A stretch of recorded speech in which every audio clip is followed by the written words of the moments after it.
Salut les Wargamers, c'est Evie de French Web Show, votre chaîne de rapport de bataille tuto et live peinture. Aujourd'hui je suis en compagnie de Le Bull.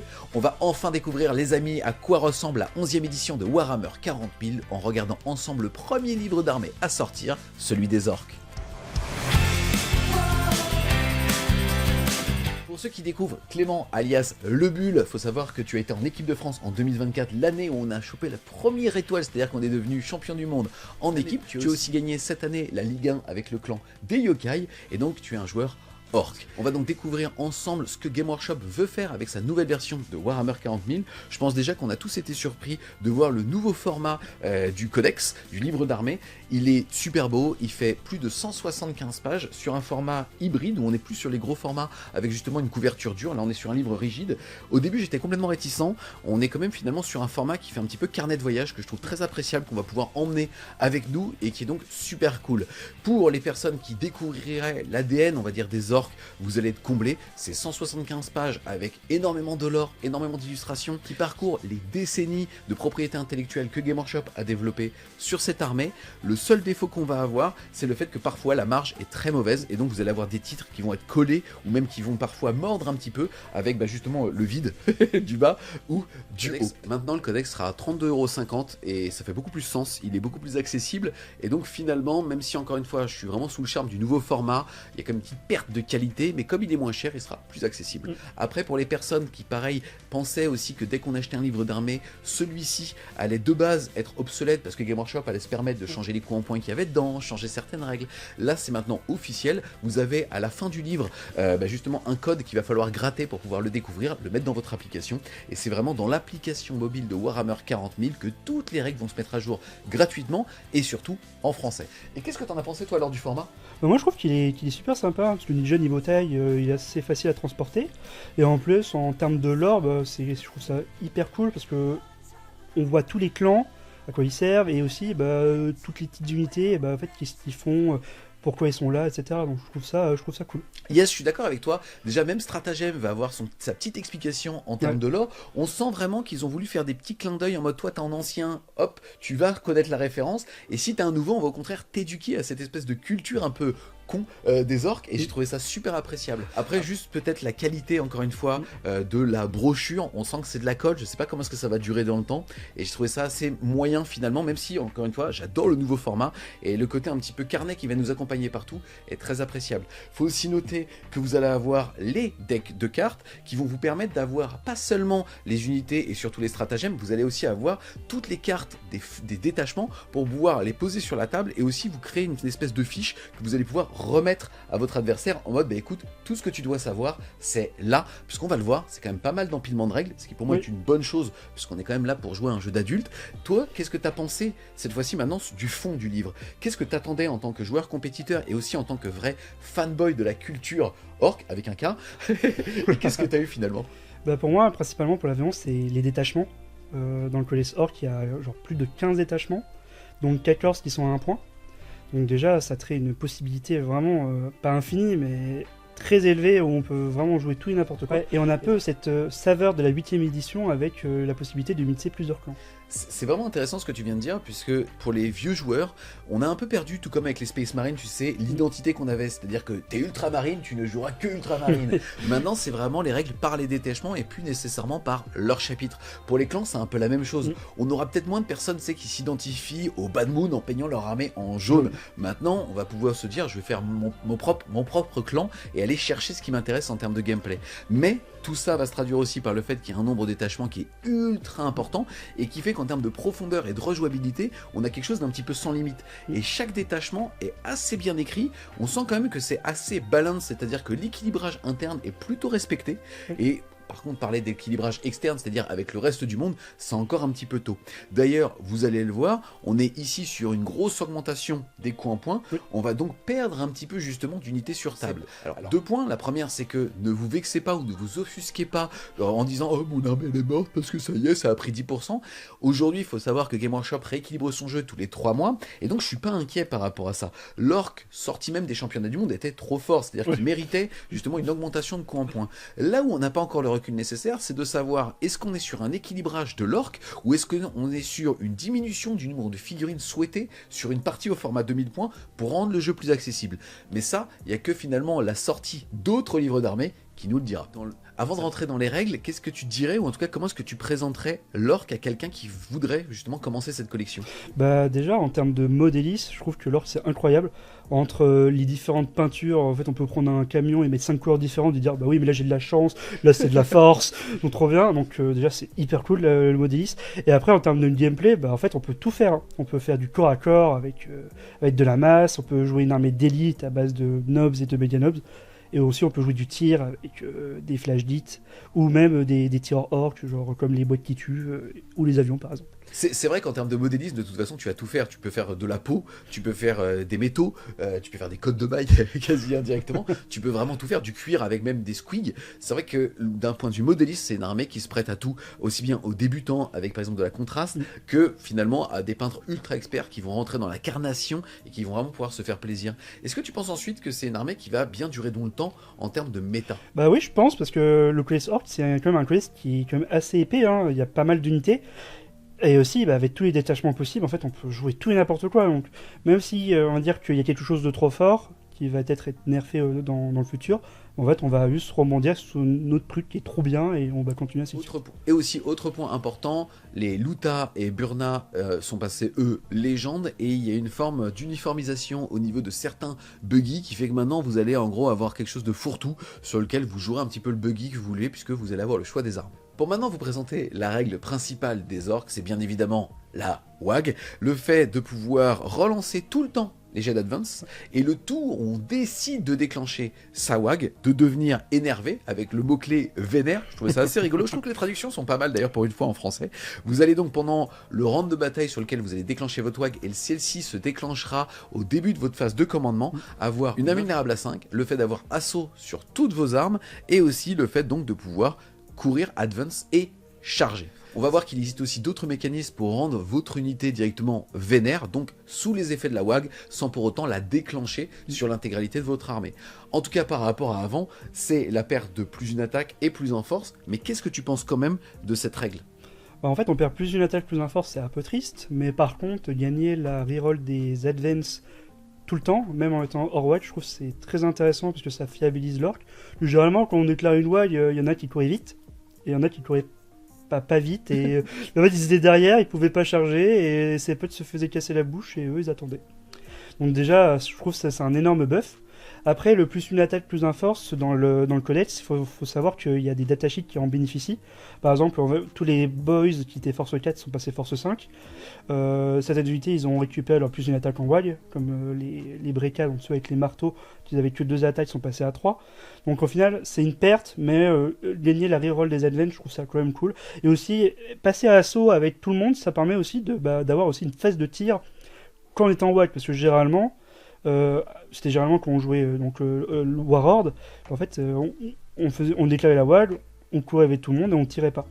Et là c'est quand même un énorme changement parce que maintenant toutes les grosses unités d'élite en orc, donc les nobs et les méga nobs, bah en fait ils ont accès à des tirs quand même qui sont quand même intéressants. Surtout qu'en orc tous les tirs sont passés en létal, non monstre ridicule, c'est important. Et ça c'est cool parce qu'en fait on va faire beaucoup de Dakar. Et après, on va juste faire sentir, peut-être faire 3 blesses et être content. Tout ça pour ça, mais ça a fait du bruit. Voilà. Je précise que pour bénéficier de la WAG, il faut aussi que maintenant son unité ait le mot-clé WAG. Ça, c'est aussi important. Tout comme d'ailleurs la prochaine qui va être Hullboss, qui va vous permettre, si jamais cette figurine qui a le mot-clé Hullboss est votre seigneur de guerre, de gagner un PC supplémentaire au début du round de bataille. Donc ça c'est intéressant, c'est pas à votre phase de commandement, c'est au début du round de bataille. En fait ils ont volé le travail des Dredchin, les Warboss, donc c'est un peu triste. Mais ça veut dire que si on joue Gaskull, un Warboss, un Beast Boss en meilleure armure, peu importe, en fait si c'est ton Warlord, t'auras un point de code. Je trouve ça très très bien. Je trouve ça très intéressant finalement parce que l'ancien mécanisme des grottes, donc des Gretchin, c'était si vous étiez sur un objectif de pouvoir jeter un dé et sur un 4+, générer un point de commandement. Ouais. Là, quoi qu'il arrive, vous allez avoir donc à minima 3 points de commandement par round de bataille, 1 au début de chaque tour et 1 si votre seigneur de guerre a le mot-clé Hull Boss. Et donc ça veut aussi dire que Game Workshop veut donner plus de profondeur à l'utilisation des points de stratagème pour qu'on ait plus de fiabilité sur ce carburant qui permet de faire des actions d'éclat. Alors, en plus, ce qui est cool, c'est qu'avec le CP supplémentaire, c'est qu'on n'a plus besoin de, par exemple, de défausser des cartes de secondaire pour avoir un CP. Juste au début de round de bataille, c'est-à-dire que même quand on commence pas, en fait, on a 2 CP. Donc en fait, on peut, par exemple, faire des interoriques pour 2 ou utiliser des stratagèmes qui coûtent 2 CP. Donc ça, c'est vraiment cool. Ensuite, en autre aptitude, on va avoir énergie instable. Pour les personnes qui étaient frustrées de la 10e édition, puisque c'était la suppression de la phase psy, et bah... vous allez continuer d'être frustré parce qu'il n'y a toujours pas de phase psy, mais vous avez l'illusion d'avoir des niveaux psychiques sur certains de vos modèles. Et d'ailleurs, c'est même assez intéressant. Il faut avoir le mot-clé psycheur et vous allez avoir des aptitudes psychiques qui vont être à 1, 2 ou point, et vous allez avoir jusqu'à par exemple 3 niveaux de psy sur un caractère. Et celui-ci va donc pouvoir balancer autant d'aptitudes que son niveau de psy, ou alors les additionner pour avoir justement le nombre d'aptitudes qu'il va pouvoir lancer pendant un round entier. Et donc, qu'est-ce que tu as pensé finalement des aptitudes psychiques ? Je trouve que le psy, le fait d'avoir des capacités en plus sur l'unité, je trouve ça intéressant. Ça veut dire aussi que pour le futur, en fait, on aura, par exemple, pour les TS, les Sononson, peut-être un truc encore un peu plus complexifié où ils ont genre des capacités de niveau 3 qui seront des effets très puissants, parce qu'en orc, on n'a que des effets de niveau 1. Donc, par exemple, le dash jump, donc on peut se téléporter, ou faire un test d'ébranlement. C'est pas terrible, mais je trouve que c'est cool pour le futur. On va maintenant vous présenter tous les détachements orc. On commence par, bien évidemment, Horde de guerre, l'ancien qui correspondait au Goff, à ceux de la Castagne. Intéressant, lui en l'état, et je dis bien en l'état, déjà merci beaucoup à Game Workshop de nous avoir fourni tout ce matériel de jeu, et surtout les coups en points et les points de détachement. Il nous demande néanmoins de relayer le fait que tant que le codex n'est pas officiellement sorti, c'est-à-dire 15 jours après la précommande, tout peut encore un petit peu évoluer. En tout cas, le détachement Horde de guerre, il va être à 3 points de détachement, il va être de la famille rouge, éliminer l'adversaire, et de la famille verte, de pouvoir prendre et tenir. Donc on découvre aussi le fait que quand vous allez devoir jouer un seul détachement, vous aurez quand même la latitude de jeu de choisir votre force de disposition. La règle d'armée va être le fait que vos orques vont avoir la touche soutenue 1 tout le temps. En optimisation, on va avoir le fait que si jamais le porteur a fait un mouvement de charge, il va avoir plus en l'APA supplémentaire. On va aussi avoir Hull Boss vous regarde, qui fait que si une figurine orc, là, une fois par bataille et par armée, il va pouvoir déclencher qu'à la phase de mouvement, son pack sera vénère, sera donc sous les effets de la WAG. On va ensuite avoir Rusé mais brutal, qui est que ce pack va quand même pouvoir désengager et charger. Et enfin, on va avoir Suivez-moi les gars, qui fait que les figurines de l'unité du porteur auront alors plus de 2 pouces à la phase de mouvement. Déjà, c'est cool d'avoir c'est le premier détachement à 3 DP qui a 2 couleurs. Donc ça veut dire que dans le futur, les autres détachements, ils auront aussi peut-être 1, 2, voire 3 couleurs, on sait pas. C'est le détachement à 3 points. Donc il est vraiment fort en globalité. Genre tous soutenus 1 au corps à corps pour toute l'armée orc. C'est bien, c'est fort. C'est fort. Après, on va le voir après, ils ont un peu modifié les stratagèmes, c'est un peu triste. Après, tout ce qui est relique, je trouve ça top. On a toujours le plus 2 en mouvement, donc moi je dis Flony Lady, mais c'est en avant les gars. Et après, on a d'autres reliques qui sont intéressantes. On a même le plus 1 en PA quand on charge, ça je trouve ça top. La relique qui donne Vénère, je trouve ça bien aussi. Et le désenglage charge, je trouve ça vraiment bien, quand même, parce que le problème en orc, c'est qu'il n'y a pas de fallback charge dans le codex généralement. Donc avoir une relique qui le donne, c'est quand même très pertinent. On va maintenant passer au stratagème, et déjà beaucoup trop cool, ils ont rajouté du lore. Surtout, que ce soit les améliorations ou alors là, les stratagèmes, il y a une petite justification. Et quand c'est écrit avec l'orthographe et la façon de s'exprimer orc, je trouve que ça apporte une vraie patte. Là, vraiment, l'ADN des orcs est respecté et ça, c'est cool. Le premier stratagème, ça va être casser des têtes, quelque chose d'historique au sein des orcs, qui est le fait que vous allez pouvoir l'appliquer sur une unité ébranlée, alors que normalement, une unité ébranlée n'a pas le droit d'avoir justement de stratagème. Là, c'est le fait qu'au prix de D3 blessures mortelles, cette unité ne sera plus ébranlé. Je trouvais ça trop cool. Vraiment, ce stratagème il est trop bien. Genre, tu mets un coup de boule à ton orc parce qu'il est ébranlé et maintenant il est plus ébranlé. C'est bien. Et le fait, parce que c'est vrai, c'est quand même un problème de l'or, c'est que le moral en général est de 7. Tu te fais souvent battle shock. Et le fait, à n'importe quelle phase de l'enlever, ça peut créer des possibilités. Parce que si t'as envie d'utiliser des stratagèmes défensifs, t'es ébranlé. En fait, pendant la phase de charge, tu l'enlèves et après, pendant la phase de combat, c'est bon, tout va bien. Ensuite, pour un autre PC, on va avoir tapé plus fort, tout simplement quand une unité orc est choisie pour combattre, touche fatale. Ah bah, c'est trop bien, hein. Avoir Lethal Hit pour un point, c'est trop bien. Ensuite, pour un PC, les orques sont jamais battus. Globalement, vous allez pouvoir l'utiliser sur n'importe quelle unité orque à l'exclusion des titanesques. Et c'est un combattre en mourant pour un PC, mais sur un 4+. La particularité, c'est que si jamais vous avez le statut vénère, donc vous êtes sur l'effet de la WAG, vous allez le faire sur un 3+. Donc petit nerf quand même, parce qu'avant il coûtait 2 CP, mais c'était auto, donc c'était plus fort. Donc moi je pense qu'avoir un Phantom Death dans un détachement c'est très très cool. Petit hit, c'est un nerf par rapport à l'ancien Stratagem Warlord. Avant il coûtait 2 CP, mais c'était automatique. Là c'est sur un 4+, bon généralement un 3+, on ne va pas se mentir, tu vas toujours être vénère. C'est important. Et le fait d'être en Fight and Death contre des armées de corps à corps, ça permet aussi d'empêcher d'autres unités qui sont engagées de overrun sur d'autres. Yes, pour expliquer un petit peu ce que tu dis déjà, ça permet de prélever des ressources pendant le tour adverse, ça c'est le truc super important. Et ce qu'on appelle l'overrun, c'est le fait quand par exemple vous faites une double charge avec 2 unités sur une seule, la première va détruire, et en fait la deuxième qui ne s'est pas encore activée va pouvoir normalement bouger de 3, et si elle a 2 pouces d'unité ennemie, bah donc entre guillemets avoir 5 pouces de menace pour aller impacter une deuxième unité. Quand vous êtes en tapé en mourant, vos figurines restent là jusqu'à indirectement la fin de la phase ou votre prochaine activation, et fait que de toute façon ça veut dire que l'unité ici sera toujours loquée avec ce qui est présumé mort, et donc vous allez en effet priver justement l'overrun. C'est même primordial d'avoir ça dans un détachement A3 qui se veut être un peu compétitif en termes de corps à corps. Exactement. Ensuite, on va avoir Fauchésie pour un PC, ça va s'utiliser la phase de combat sur des véhicules orques à l'exclusion des marcheurs, c'est un petit peu dommage, et vous allez gagner abattage 1, c'est-à-dire ajouter une attaque par tranche de 5 figurines avec lesquelles vous êtes en mêlée, et surtout si jamais vous aviez déjà l'abattage 1, alors passez abattage 2. Franchement ça c'est cool pour les battle wagons et les Huntarig et les Killrig, ça c'est cool. Yes, ensuite on va avoir injection de Nitro Champi. Ivoire nitrométhane pour les fans de Fast and Furious, ça va coûter un PC, vous allez pouvoir le mettre sur unité montée ou véhicule orque, et vous allez avoir plus 2 au mouvement. Bah franchement ça c'est cool, hein. Si on veut jouer des cochons, on peut leur donner plus de mouvement, et si on veut, on peut mettre aussi la relique qui donne plus de mouvement avec les cochons, avec un personnage qu'on va découvrir, parce que c'est vraiment étonnant, donc on peut avoir genre des cochons qui bougent de 14. Ouais. Ensuite, on va avoir Daka à bout portant. Celui-là, il coûte un PC. À la phase de tir, on va donner tir rapide à l'unité. Ou, si elle avait déjà tir rapide, passer à tir rapide, par exemple 2 ou même 3. Qu'est-ce que t'en penses ? Bah, tir rapide plus 1, c'est intéressant quand même si on veut jouer des unités de tir. Mais il faut pas oublier que Warlord, ça reste quand même un détachement de corps à corps. Yes, et qu'est-ce que t'en penses alors de ce premier détachement, le seul d'ailleurs qui est à 3 d'épée ? Pour débuter l'orque, commencer par Horde de guerre, je trouve ça intéressant parce que ça buff en globalité l'armée.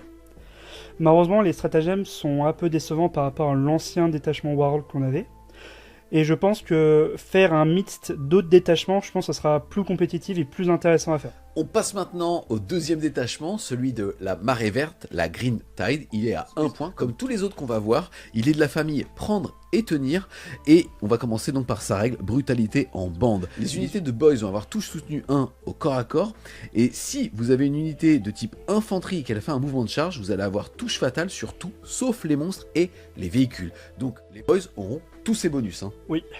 Ensuite, en optimisation, vous allez avoir une première relique qui va coûter 15 points, qui va être débauche de férocité. Vous allez globalement mettre ça sur un personnage de type infanterie, il va avoir plus une attaque, et s'il est dans un pack de plus de 11 figurines, il aura alors plus 2 attaques. Ensuite, vous allez avoir les Dur Boy, Hard Boy en anglais, là qui est donc un upgrade de 25 points, donc vous allez pouvoir mettre sur vos packs de boys, qui fait que vos packs de boys auront une sauvegarde à 4+, rapide.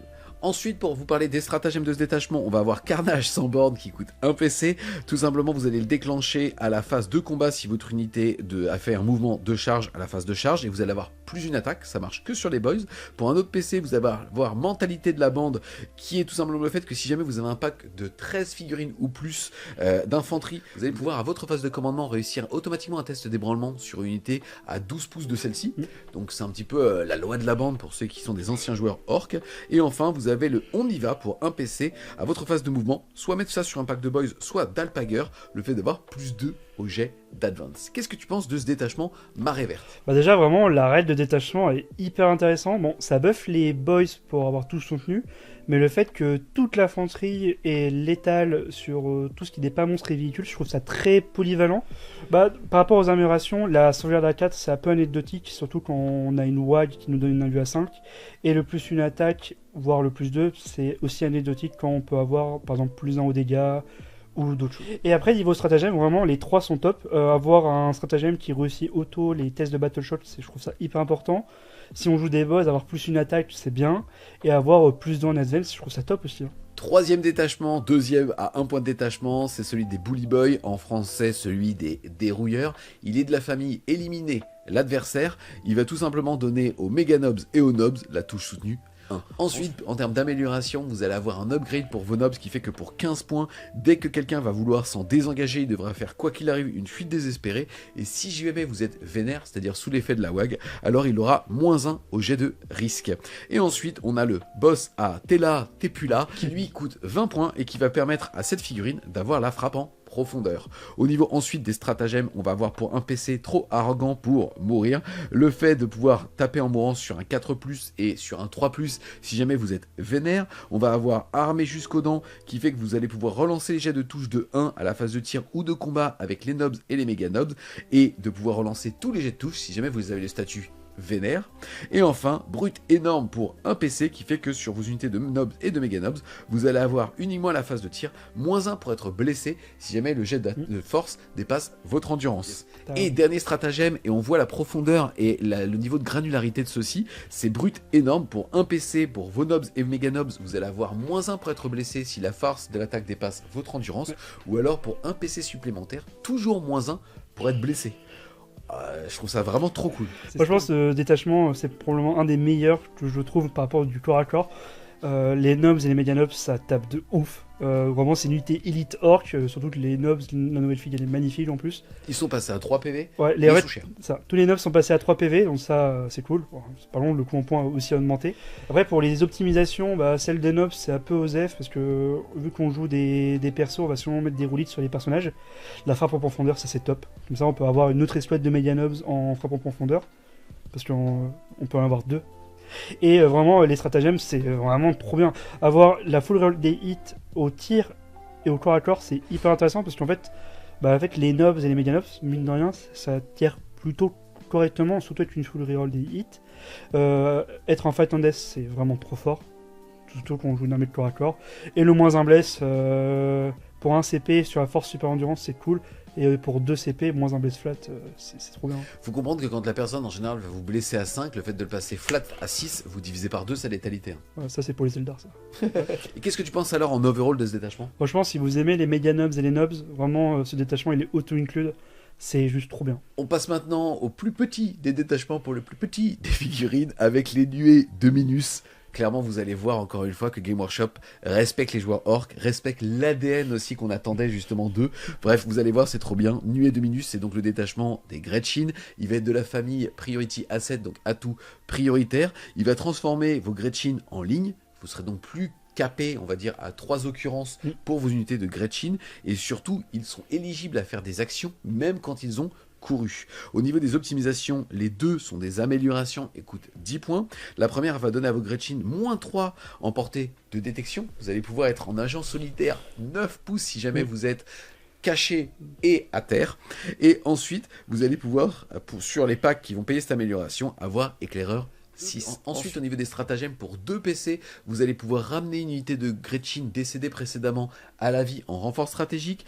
Pour un PC, on va avoir On Decamp, qui est que c'est un mouvement actif, c'est-à-dire que si une unité termine à 8 pouces de vous, vous allez pouvoir bouger de D6. Et si vous êtes mené, c'est-à-dire que si vous êtes quelqu'un qui sait lire dans le pack, ça sera 6 flat. Et derrière, on retrouve l'historique bouclier de grotte à un PC. Le PTSD. Le lore. Malgré leurs protestations, les Gretchin font d'excellents pare-balles. Bref, ce sont des boucliers. Globalement, à la phase de tir adverse, si jamais vous avez une unité de Gretchin à 3 pouces ou moins d'unité infanterie orc, alors ce sont les Gretchin qui vont transformer les PV subis en une blessure mortelle pour pouvoir faire en sorte que malheureusement, ça va être un bouclier grotte. Qu'est-ce que tu penses de ce détachement? Et aussi, les Gretchin vont être capables de faire des actions quand ils ont couru, Ça, on avait déjà vu ces mécanismes-là. Par contre, nouveauté, ils vont aussi être capables de faire une action quand ils vont désengager. Bah franchement, c'est un excellent détachement utilitaire qui sera là principalement comme troisième détachement.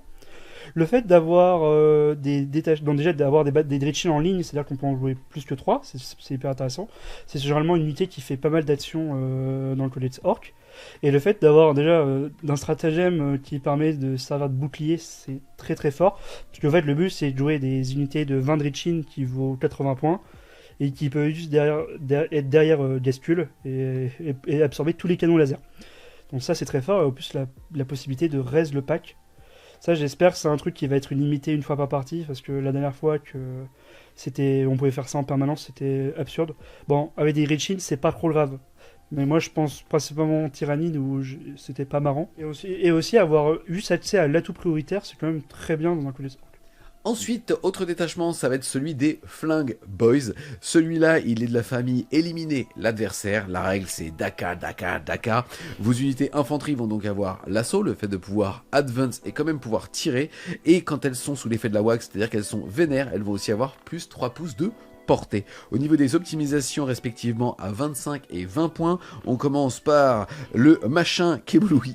Globalement, vous allez avoir sur uniquement l'arme du porteur anti-infanterie 4+, blessure dévastatrice, et par contre, nouveau mot-clé, c'est plus à risque, c'est à super risque, puisque vous allez faire globalement 2 jets de à risque par arme. Et Squeak Visor qui va permettre à votre gros mec, gros boss et boss de guerre d'avoir plus 3 pouces en portée à l'exclusion de leur lance-flamme.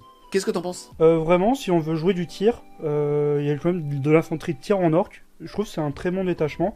Les stratagèmes sont forts, hein, genre avoir plus 1 en pénétration d'armure, c'est-à-dire qu'on peut avoir des flagites PA-4 si on veut. Bon, voilà. Il y a le plus 1 bless, qui est quand même intéressant, et le tout soutenu, c'est quand même très pratique.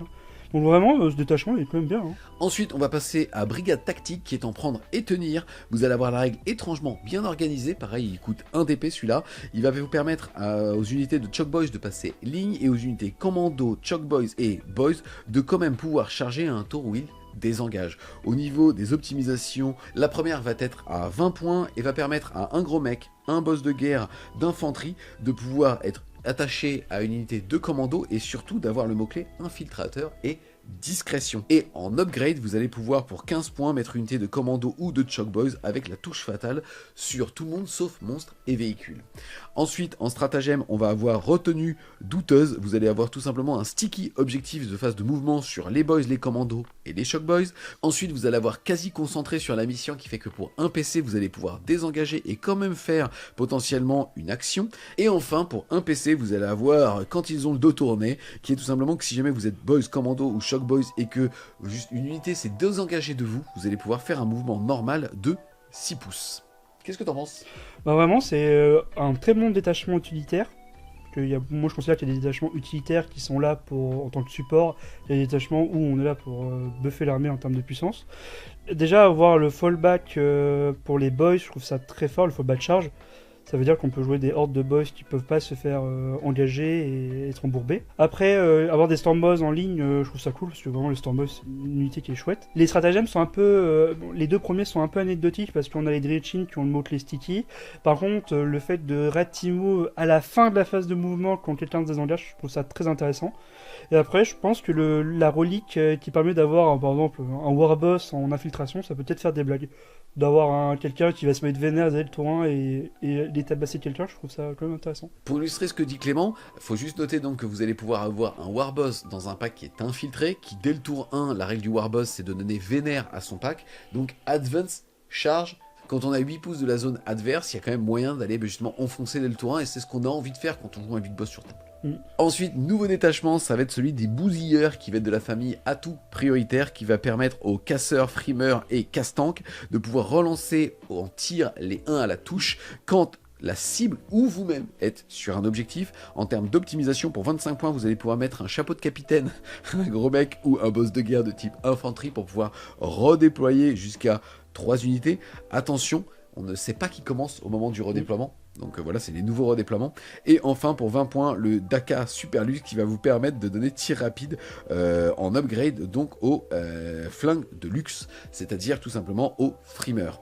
Ensuite, au niveau des stratagèmes, on va avoir le canardage embarqué qui va vous permettre de mettre +1 au jet de touche pour un transport avec ses postes de tir, c'est-à-dire qu'un transport va pouvoir avoir un nombre de places de postes de tir, c'est-à-dire les unités à l'intérieur vont pouvoir tirer. Et là, pour un PC, vous allez avoir +1 pour toucher. Ensuite, vous allez avoir chopé ça pour un PC sur une unité de casseur, frimeur ou casse-tank. Après avoir tiré, vous allez pouvoir faire un mouvement de 6, mais vous devrez finir à portée d'un objectif. Et pour finir, débauche de Daka, vous allez pouvoir, une fois qu'on vous a tiré sur un pack de frimeur ou de casse-tank et que vous êtes encore en vie, pouvoir justement contre-tirer, c'est-à-dire tirer, mais en choisissant uniquement la cible qui vient de vous tirer dessus. Vraiment, c'est un autre détachement de tir, donc quand même intéressant, ça buff tout ce qui est frimeur et les tentes de star. Donc au final, c'est aussi l'ancien détachement freebooter qu'on avait avant, qui s'est transformé en ADP. La reroll des 1, c'est quand même cool. Les stratagèmes sont quand même intéressants, avoir +1 pour toucher au point de tir, c'est quand même cool, parce qu'en fait on va être dans le truck au chaud et on pourra tirer avec un +1, c'est cool. Le fait de shoot back, c'est l'ancien stratagème de Mordaka qu'on avait avant, de fait de si il me tire dessus mais qu'il se loupe, en fait t'as le droit de tirer avec la même puissance de feu. Ensuite, le fait de rebouger après avoir tiré sur nos jeux, ça peut être intéressant, parce que si on est dans un embarqué, on peut juste se montrer juste dehors, tirer et se replanquer en utilisant le cover dance, donc c'est cool. Après, malheureusement, pour ce qui est Rolly, le flingue de luxe, je trouve que la Rolly est top, mais pour 20 points, c'était un peu cher. Ensuite, on va passer à la chasse au gros, un détachement qui est là pour les Alpagers, c'est-à-dire les Beast Snaga. Globalement, il est de la famille éliminer l'adversaire. Il va donner à vos Alpagers le fait d'avoir +1 en PA quand vous ciblez les monstres et les véhicules. C'est anecdotique, mais ça marchera aussi au tir avec vos petits pistolets. Et ensuite, en termes d'optimisation, à 25 points, vous allez pouvoir, sur un Alpager, dire désengage, charge. Et pour 20 points échappés de la fosse, un boss dresseur va avoir +1 en endurance pour donc passer endurance 10. Ouais. Ensuite, au niveau des stratagèmes, on a le où tu crois que tu vas, qui coûte 1 PC. Globalement, si un véhicule ou un monstre se désengage d'unité Alpager, vous allez jeter déjà 3D à risque, et si jamais l'unité est ébranlée, elle aura en plus de ça -1 à CG à risque. Je rappelle que les monstres et les véhicules, ils prennent pas une mortelle sur un jet de dés à risque, ils prennent 3 mortelles sur du 1-2. 1-2-3 là s'ils sont ébranlés. Petite roche-patte sur les chenilles là. Ouais, il y a moyen quand même de faire assez mal. Ensuite, on va avoir pousser à agir, qui est tout simplement un mouvement d'élan pour unité Alpager de D6. Et si on est énervé, on relancera ce D6. Ça veut dire quand même qu'on va être capable d'aller chercher des unités à 8 pas. Donc c'est quand même assez intéressant. Et en dernier stratagème, vous allez avoir chasseur à l'instinct pour un PC sur une unité Alpager à la fin de phase de combat adverse. Si vous êtes à 6 pouces d'un bord de table, être remis en renfort stratégique. Et vraiment, si vous aimez tout ce qui est cochon et horde sauvage, le détachement est très bien. Avoir +1 en pénétration d'armure contre les véhicules, c'est un truc qui manquait pour les hordes sauvages, que généralement ils sont PA-1. Donc être passé à PA-2, c'est quand même très intéressant, surtout qu'on va voir que, par exemple, pour les Alpagers, donc les boys sauvages, ils ont un profil contre tout, et un profil exclusivement pour les monstres et les véhicules. C'est un peu un truc nouveau de la V11. Ensuite, un Sweetlosaur en du 10, parce que maintenant il est en du 9, c'est quand même top. Ce qu'il faut savoir, c'est si le Sweetlosaur, maintenant, il est plus meneur. Maintenant, il est là, tout seul. Donc c'est quand même cool. Le Surge, c'est donc le fait de... Si tu me tires dessus, je peux tenter de te charger, c'est quand même fort. Et le fait de repartir en réserve, ça peut être intéressant avec, par exemple, les carrioles. Parce qu'en fait, on a des carrioles qui tirent. C'est pour ça que le plus PA, c'est quand même intéressant. Que quand on va faire un tir de laser torrent avec la carriole qui tue, qui est PA-2, qui va passer PA-3 dégâts 6... C'est quand même marrant. Et donc, si vous aimez les Alpagers, je vous le conseille. Ensuite, on passe au mec zinzin, le premier détachement qui est de la famille Disruption. Alors, la règle est énorme, c'est génie imprévisible. À la phase de tir, quand vous allez activer un gros mec, canon de mec, Morcanautre, un Clack Jet Wasboom, vous allez jeter un dé. Sur un 1, c'est chelou. L'adversaire a une invulnérable à 4. C'est chelou. C'est le dire naturellement. De 2 à 3, ça va être le splash. Vous allez pouvoir appliquer des 3 blessures mortelles aux unités à 3 pouces de la cible. Vous allez ensuite, sur un 4, avoir le tracker, c'est-à-dire avoir +1 pour toucher. Sur un 5, vous allez faire le soulevage, c'est-à-dire que vous allez soulever l'unité adverse, vous allez lui donner le mot-clé vol.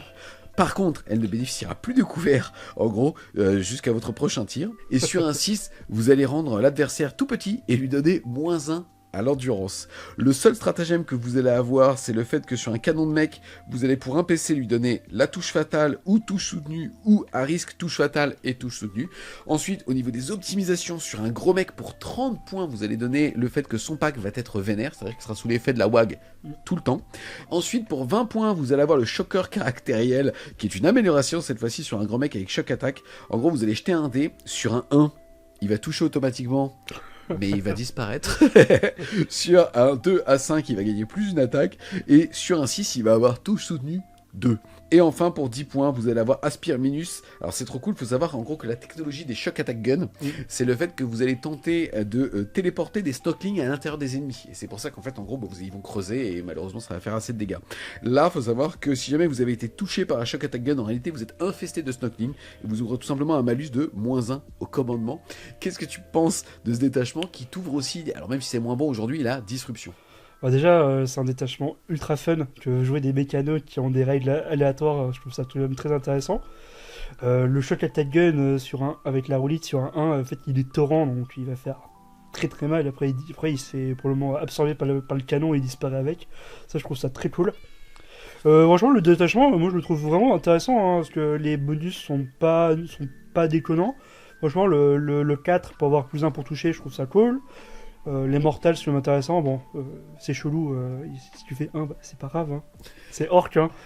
Et même le moins endurance. Hein. Le moins endurance, ça permet de passer des caps. Hein. C'est quand même intéressant. C'est dommage qu'il n'y a pas d'amélioration qui permet de peut-être mieux réussir le jet.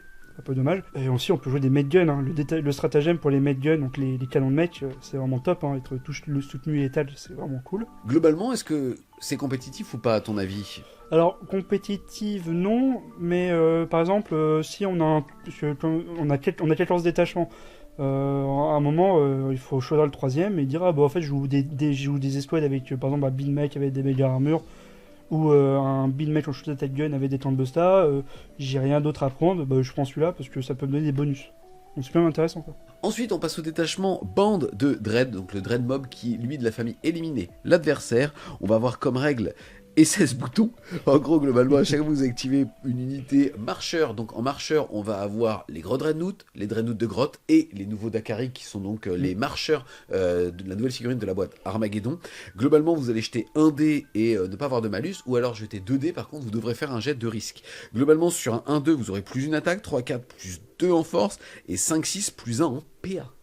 C'est excessivement fort. Hein. Ouais. Derrière, en optimisation, on va avoir sur un gros mec ou un mec le fait de lui donner plus d'en mouvement, tout simplement pour qu'il court aussi vite que les Dreadnoughts. Et pour 20 points, on va avoir le berger des bottes qui va permettre à un gros mec d'être déjà agent solitaire s'il est à 3 pouces d'un marcheur, et surtout de pouvoir booster l'unité qui est à 3 pouces de lui pour leur donner la relance des 1 à la touche. J'ai bien dit unité et pas figurine. Là où habituellement, normalement, c'est figurine pour le plus un touché.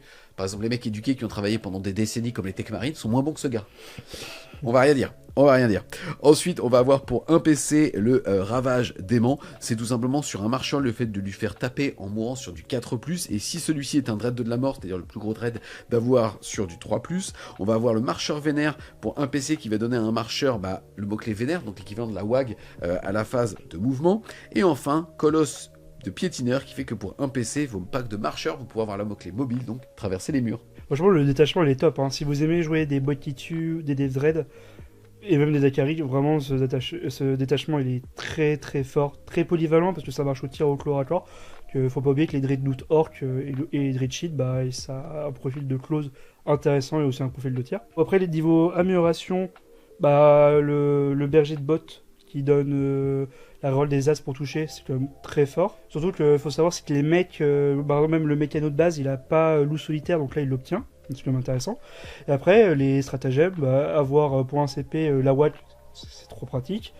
Être mobile, ça sert, parce qu'on est quand même des véhicules assez lourds, qui prennent quand même de la place, donc le fait de traverser des décors, c'est quand même très fort. Surtout faut pas oublier que quand on a la WAT, on peut advance et tir.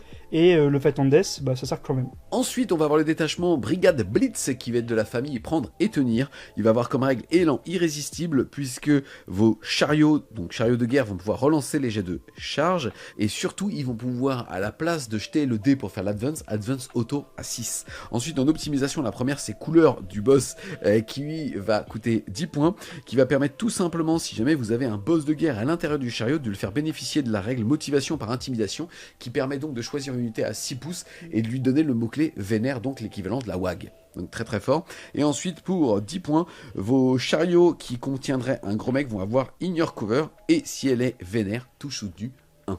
Ensuite au niveau des stratagèmes, on va avoir Laisse tourner le moteur qui coûte 1 point, qui va permettre tout simplement à une unité infanterie, si elle s'est activée à la fin de phase de combat, de pouvoir rembarquer dedans. On va avoir ensuite Bagarreur paré qui fait que pour un PC, vos chariots vont pouvoir bouger, débarquer à 3 pouces, et l'unité qui a débarqué vous pourra quand même charger, excessivement fort.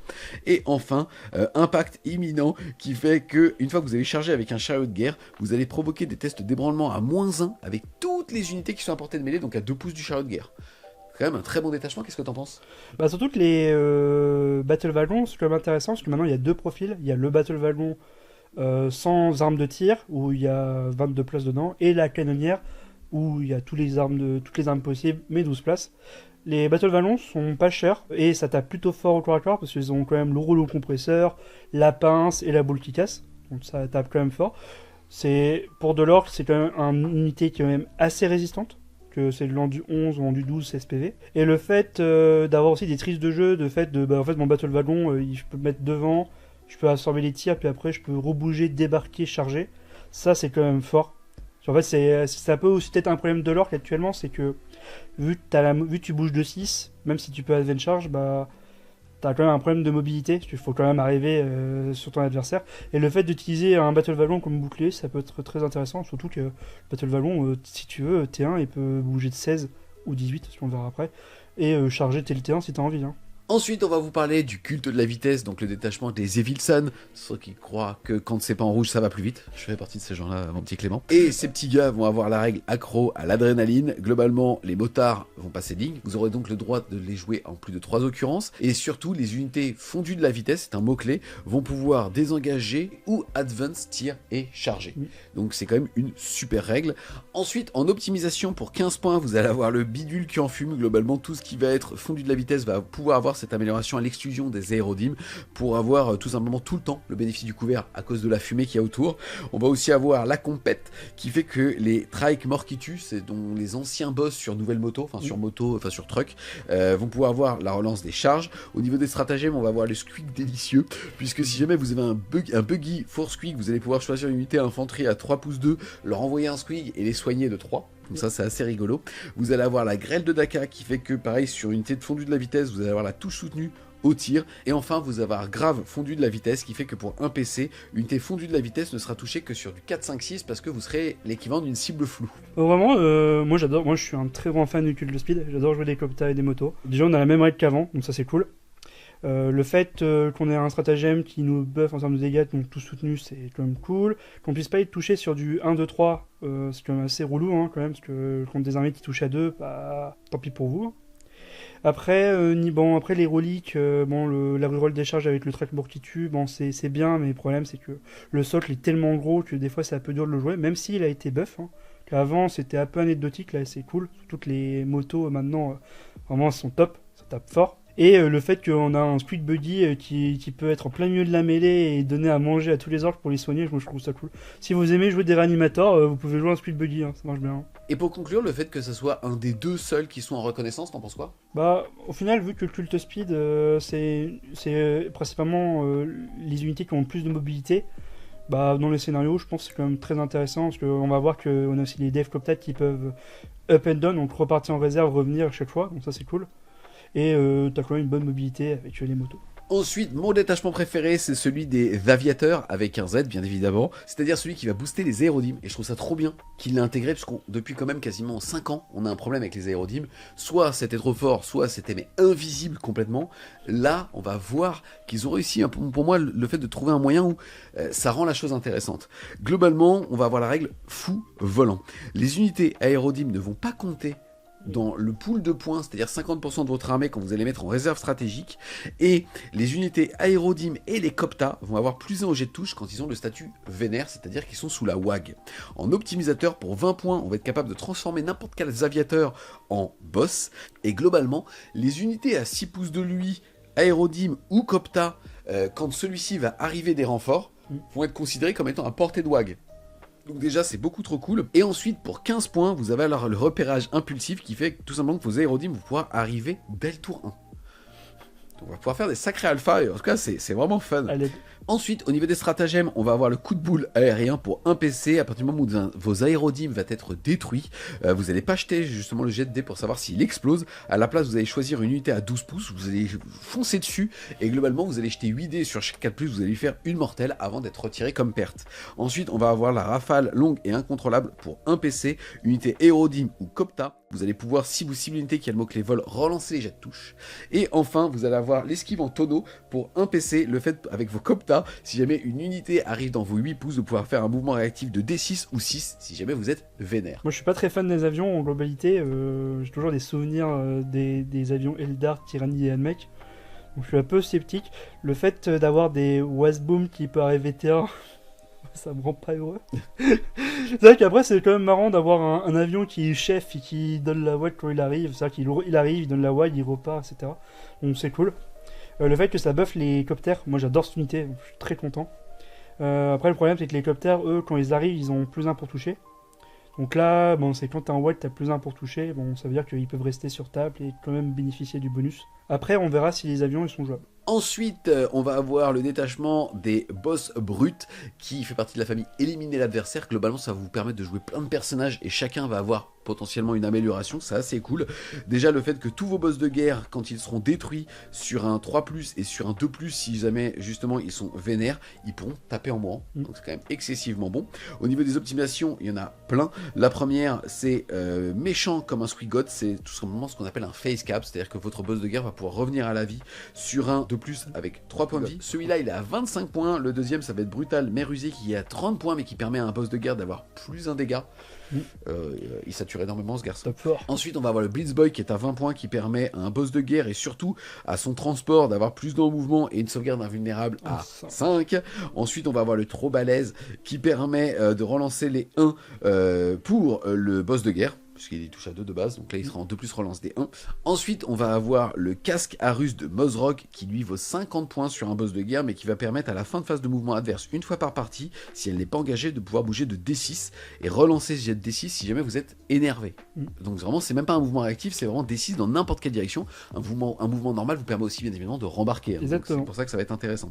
Et enfin, on va avoir le troublon qui va permettre de remplacer son arme de tir par tir rapide 6, touche fatale, sauf contre les monstres et les véhicules, pour faire 6 attaques qui touchent à 4 de force 7, PA-2, dégâts 2. Qu'est-ce que t'en penses de ce détachement ? Vraiment, moi je kiffe ce détachement, je pense que c'est un de mes préférés. Le fait de jouer autour des warboss et de les buffer et de les pimper comme on veut, je trouve ça top. Être en Phantom sur le 2+, je trouve ça cool, parce que en orc, les warboss, c'est ceux qui tapent le plus fort. Et c'est ceux qui vont mettre des énormes claques, même s'ils meurent, genre ils amèneront d'autres personnes avec. Vraiment, les reliques sont tous cool. Il n'y a pas d'amélioration, il n'y a pas de stratagème, mais on a accès à plein d'améliorations.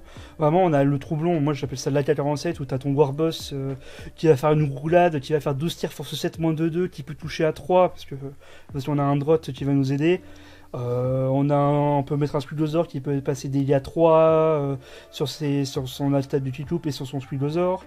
Malheureusement, le casque qui donne le Ratty Move, 50 points, c'est trop cher, malheureusement. Et c'est un peu dommage. Après, les autres reliques sont bien, genre le Rez, c'est top. La Roll des As, ça marche que sur le perso, donc après, si ça coûte pas cher, ça va. Et l'autre, le Beat Boss, qui donne plus de mouvement et 1,5 à un Battle Ballon, bah avec le détachement d'avant, en fait, on peut faire un Battle Ballon qui peut bouger de 12, qui n'a pas besoin d'être en WAG parce qu'il a déjà 1,5. Donc ça veut dire que tu peux être au chaud dans ton véhicule et avancer. On s'attaque maintenant au dernier détachement, le détachement des sorciers, c'est-à-dire le Zarband.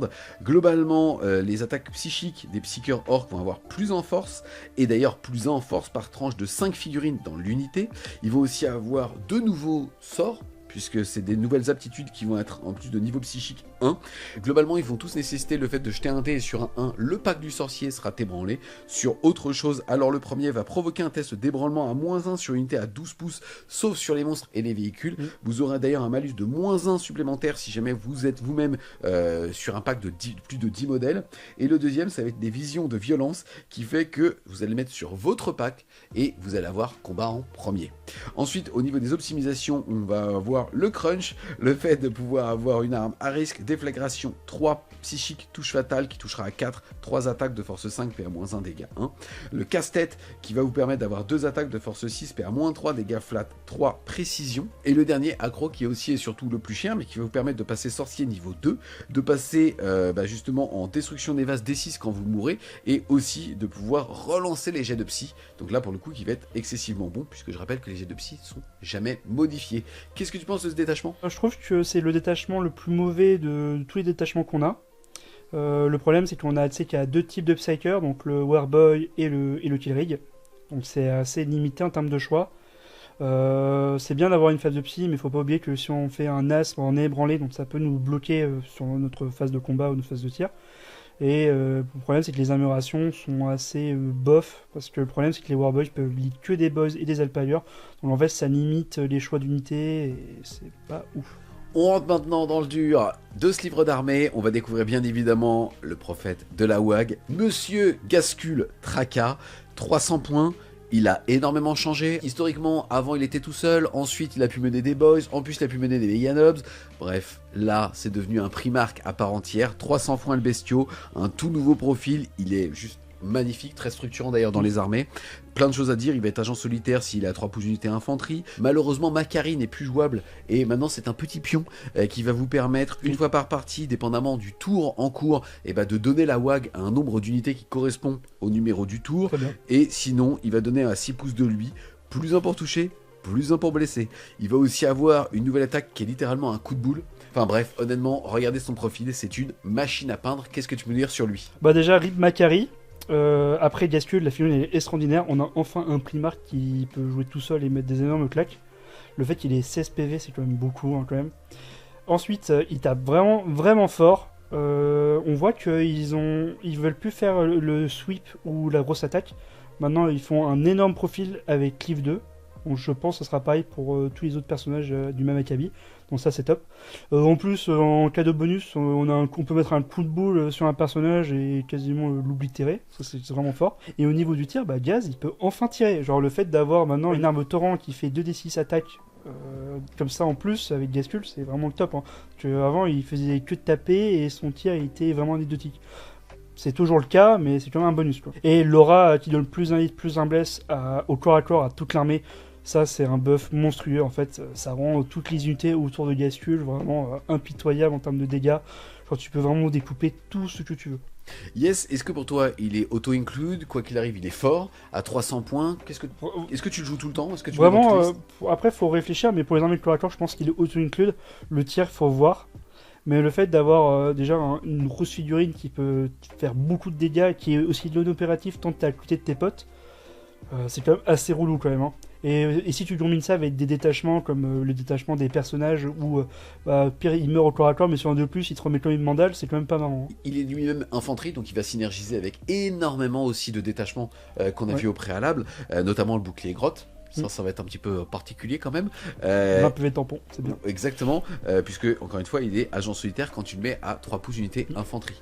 Donc, et il est au C4. Donc en fait, c'est lui que tu vas mettre sur un objectif, et c'est l'époque de grotte potentiellement que tu vas mettre sur le côté. Enfin, c'est quand même assez ouf. Et c'est bien que Gascule soit enfin respecté et respectable, surtout comme ça, sur table. Mais là, quand même, 300 points, qu'est-ce que t'en penses? Franchement, c'est pas cher. Pour ce qu'il fait, c'est pas cher. Donc il faut le jouer. Ensuite, deuxième personnage, c'est d'ailleurs une nouveauté de ce codex, c'est le retour de Nazreg, donc le personnage des Bad Moon. Lui, il est à 175 points, c'est donc un personnage de type infanterie qui est meneur, on pourra le jouer seul et donc accompagné de Meganobs. Il va avoir 3 aptitudes, la première c'est la motivation par l'intimidation, puisque globalement, une fois par round de bataille, il va pouvoir prendre une unité à 6 pouces de lui d'orc, sans aucune contre-indication, et dire que si tu es ébranlé, tu n'es plus ébranlé, et surtout tu es vénère, c'est-à-dire que tu bénéficies des effets de la WAG. En plus de ça, il va être capable d'avoir la frappe en profondeur et ou de la donner à son pack avec l'ignore couvert. Très cool. Et enfin, il va aussi être capable d'avoir un mouvement réactif une fois par phase et par armée, c'est-à-dire de faire un mouvement de D6 ou de 6 si lui-même est énervé. Après, il y a une harmonisation globale de ses attaques de tir et surtout de ses attaques de corps à corps, comme je disais, avec d'un côté des attaques bonus et de l'autre avec 5 patates jumelées abattage 1 de force 12 PA-2 dégâts flat 3. Tape fort, hein. Il tape très très très fort. Déjà, il a un bon tir en plus. Il close vraiment bien. Le fait qu'il peut lead des Meganobs qui donne frappe en profondeur, c'est vraiment très intéressant à jouer. Lien au cover, ce qu'on va voir, c'est qu'en fait, maintenant en orc, on aura beaucoup d'in en cover, mine de rien. Et la capacité de donner la wild, en fait, ça sera la capacité des warboss et des warboss en méga armure. Donc, ce qu'il faut savoir, c'est la même capacité, donc c'est limité à 1. Donc, c'est-à-dire qu'on pourra faire une fois par tour. Et en fait, sa capacité qui donne la wild, ça fait office de doublon avec le warboss et le warboss en méga armure. Mais vraiment, ça coûte cher. Mais vraiment, donner la deep strike et buffer les Meganobs, je trouve ça vraiment fort. C'est intéressant aussi que, comme on commence à voir, et ça sera encore plus vrai avec la prochaine entrée, les boss de guerre, en fait, le positionnement de l'armée pour Game Workshop. C'est-à-dire qu'on veut que les orcs soient réellement, en fait, une armée dans laquelle vous allez avoir des tons, un petit peu comme les anciens Space Wolves, tu sais, dans l'idée qu'on s'en faisait, justement d'avoir cette espèce de liste d'Avengers et des gros mecs qui tapent très très très fort. Et lui en fait partie. Ouais, c'est ça. Et en fait, ce qu'on va voir, c'est tous les persos orques, en termes de dégâts au corps à corps, c'est la même chose. Hein. C'est ça qui est fou. Hein. Ensuite, on passe au boss de guerre qui coûte maintenant 100 points. Mais c'est le plus gros des orques, puisque celui-ci peut être équipé soit avec un qui coupe énorme, soit avec une pince énergétique. Donc globalement, il va pouvoir choisir, quoi qu'il arrive, 6 attaques, mais soit de force 7, moins de 2, abattage 2, ou alors avec sa pince énergétique pour faire force 12, PA moins 2, dégâts 2. Au tir, pareil, il peut choisir parmi 3 armes, mais surtout, déjà, il va avoir plus 3 attaques, plus 2 en force quand il a fait un mouvement de charge. Avant, c'était pendant la WAG, maintenant c'est dès qu'il va charger. Ensuite, il va avoir le grotte bastos qui va lui permettre d'avoir une fois par partie plus en touche en tir, et sinon il va partager, comme tu nous disais tout à l'heure, l'aptitude de Nazrek qui fait qu'une figurine par armée et donc par tour va être capable de désébranler et surtout de rendre vénère un pack à 6 pouces de lui. Qu'est-ce que t'en penses de ces boss de guerre? Vraiment, déjà la figurine elle est magnifique, genre la nouvelle figurine est belle, et c'est cool parce que là on voit le Drew qui coupe, et là on se dit maintenant, ah putain, je prends quoi, le Drew qui coupe ou la pince? Et ça c'est cool. En fait, on a un choix qui va dire, est-ce que j'ai envie de taper de la horde ou est-ce que j'ai envie de taper des véhicules? Parce que quand tu charges tes force Takors, plus un bless avec Gascult, c'est à côté, ça tape fort. Et en plus, bah, vu que tu vas lead, généralement tu vas bénéficier des bonus, genre le lethal hit, le sustain, et tu peux aussi avoir des reliques, tu peux passer dégâts 3, tu peux prendre la relique qui donne les 12 tirs et toucher à 3, grâce à le de Bastos. Donc vraiment, la figurine, même malgré qu'elle coûte 100 points, déjà elle donne la wall, c'est fort. Genre c'est trop bien, genre j'ai envie d'en jouer 1, 2, peut-être 3. Hein. Le fait que là on voit que finalement tous les boss de guerre de tous les types permettent de donner la WAG sur une unité, est-ce que tu penses qu'on va pouvoir adopter un gameplay un petit peu Eldar, de plutôt que d'envoyer tout dans la tranche de son adversaire et il pourra pas tout stopper donc il va en manger quoi qu'il arrive, de booster une unité et en fait de l'envoyer, c'est d'envoyer une espèce de Death Star par tour? Ouais. Bah ça c'est un truc qu'on pouvait pas faire en orc avant. Et le fait que maintenant on peut donner la WAG un peu comme on veut à n'importe quelle unité, bah je pense que ça peut être une stratégie qui est envisageable. Genre on peut très bien prendre un warboss avec des nobs, la balancer, détruire genre une ou deux unités en même temps, et après recommencer le tour 2, puis le tour 3, et ainsi de suite. Donc je pense que c'est un nouveau type de gameplay, qui est quand même intéressant. Il faut pas oublier que ce qu'on verra après, c'est qu'il y a aussi les ordres de tir. Quand ils ont la WAG, ils ont aussi des bonus. Donc en fait, on peut donner une unité de flash hit qui peut lead maintenant, parce qu'avant les flash hits c'était pas le cas. En fait, ils peuvent advance, tirer, charger et en plus tuer des trucs au tir. Donc vraiment, c'est des nouvelles possibilités en orc qui est vraiment cool. On finit sur la hiérarchie orc avec le boss de guerre, mais cette fois-ci en méga armure, qui va donc pouvoir piloter les méganobs. Lui, il est à 125 points. Il va leur donner comme aptitude, quand ils vont charger, de faire l'équivalent d'un éperonnage, c'est-à-dire par figurine de l'unité, il va jeter un dé et sur un 4+, et sur un 3+, ils feront une blessure mortelle. Il va, tout comme ses cousins, pouvoir justement donner la WAG ou désébranler un pack à 6 pouces, mais ça sera bien une unité une fois par tour. Et enfin, il est surtout dégâts 3, lui, au corps à corps. Ouais, parce qu'avant il était dégâts 2 et quand tu passais en WAG il était dégâts 3, donc déjà c'est un énorme buff. Je crois qu'il avait que 4 attaques avant, là il passait à 5 attaques. Et le fait que les Meganobs c'est vraiment une unité qui est vraiment forte, bah c'est pas déconnant de jouer un deuxième pack avec Nazreg et avoir un deuxième pack en plus de Nazreg qui en plus on peut le mettre de la relique qui peut avoir frappe en profondeur. Bah ça peut être cool, c'est-à-dire qu'on peut jouer deux unités de méga armure en frappe en profondeur et faire des blagues à son adversaire. Ensuite on va passer au gros mec, celui-ci est à 85 points, il va pouvoir mener les boys, les Breaka Boys, les Flash Git, les Make Guns, les Nobs et les tanks Boosta. Il va leur donner comme aptitude l'ignore couvert et si l'unité est vénère, touche soutenue en plus. Aussi, il va avoir Booster Shock qui fait qu'à votre phase de mouvement, quand cette unité est choisie pour faire un mouvement d'advance, ça sera automatiquement une advance à 6. Et tu vas pouvoir ignorer les figurines amies ou ennemies d'ailleurs. Par contre, tu feras quand même un test de hasard 2. Qu'est-ce que tu penses de ce gars? Comment est-ce que tu as envie de l'équiper? Où est-ce que tu as envie de le rentrer? Bon, déjà, on peut plus le lead avec 20 boys, à part si vous aimez perdre un tiers de votre escouade. Mais moi, je le trouve un peu terrifiant par rapport à l'auto-advance de 6, parce qu'en fait, on peut avoir ces fameux flashlights qui ont un profil de tir, je trouve, meilleur qu'avant. Et le fait de, t'es dans un truck, tu sors, tu bouges de 12, tu peux charger, tirer, in your cover, ça me fait un peu peur. Et après, en termes d'équipement, en fait, les armes de corps à corps, vous choisissez ce que vous voulez. Est-ce que vous voulez avoir une rousse drill qui est PR-3, flat 3, ou une pince pour avoir plus d'attaque. Et après, en termes de tir, vu que maintenant tout est assaut, en fait, vous pouvez soit prendre un tractor canon et un Melee Blaster Custom qui est dégâts 3. Donc après, vous pouvez choisir, vu que maintenant t'es in your cover, sustinite, c'est vraiment balèze. Et surtout que maintenant, ça touche à 4. Genre, la plupart des orques touchent à 4. Est-ce que pour toi, c'est auto-include de devoir avoir du tir dans une armée d'orques, ou alors tout simplement ce garçon? Alors, le tir, ce n'est pas la vraie voie. En orque, il faut jouer du corps à corps. But, le tir, il est quand même assez intéressant et assez fort, je trouve quand même. Parce que les unités de close, ça coûte quand même assez cher, les unités de tir, un peu moins. Après, par exemple, ce petit-là, le beatmake, je pense qu'il y a des combos intéressants, surtout qu'on peut lead des flashlights. Donc de donner des flashlights inner cover et plus le sustinite 1, c'est peut-être assez fort. Surtout que ça donne aussi la mobilité. Donc peut-être dans une armée de tir, c'est quand même intéressant d'en avoir un. On passe maintenant au Mech Guns, mais cette fois-ci en méga armure. Lui, il vaut 90 points, il peut rejoindre les Mega Nobs et les Mech Guns. Il peut être équipé de plein de façons différentes, mais si on l'équipe avec un champ de force custom, il donnera une invulnérable à 4 au tir à son pack. Et surtout, il va pouvoir soigner de 3 son unité. Et je rappelle que le mécanisme de soin maintenant, c'est que dès que globalement un soin vous permet d'avoir un point de vie sur une figurine détruite précédemment, elle revient avec ce nombre de PV.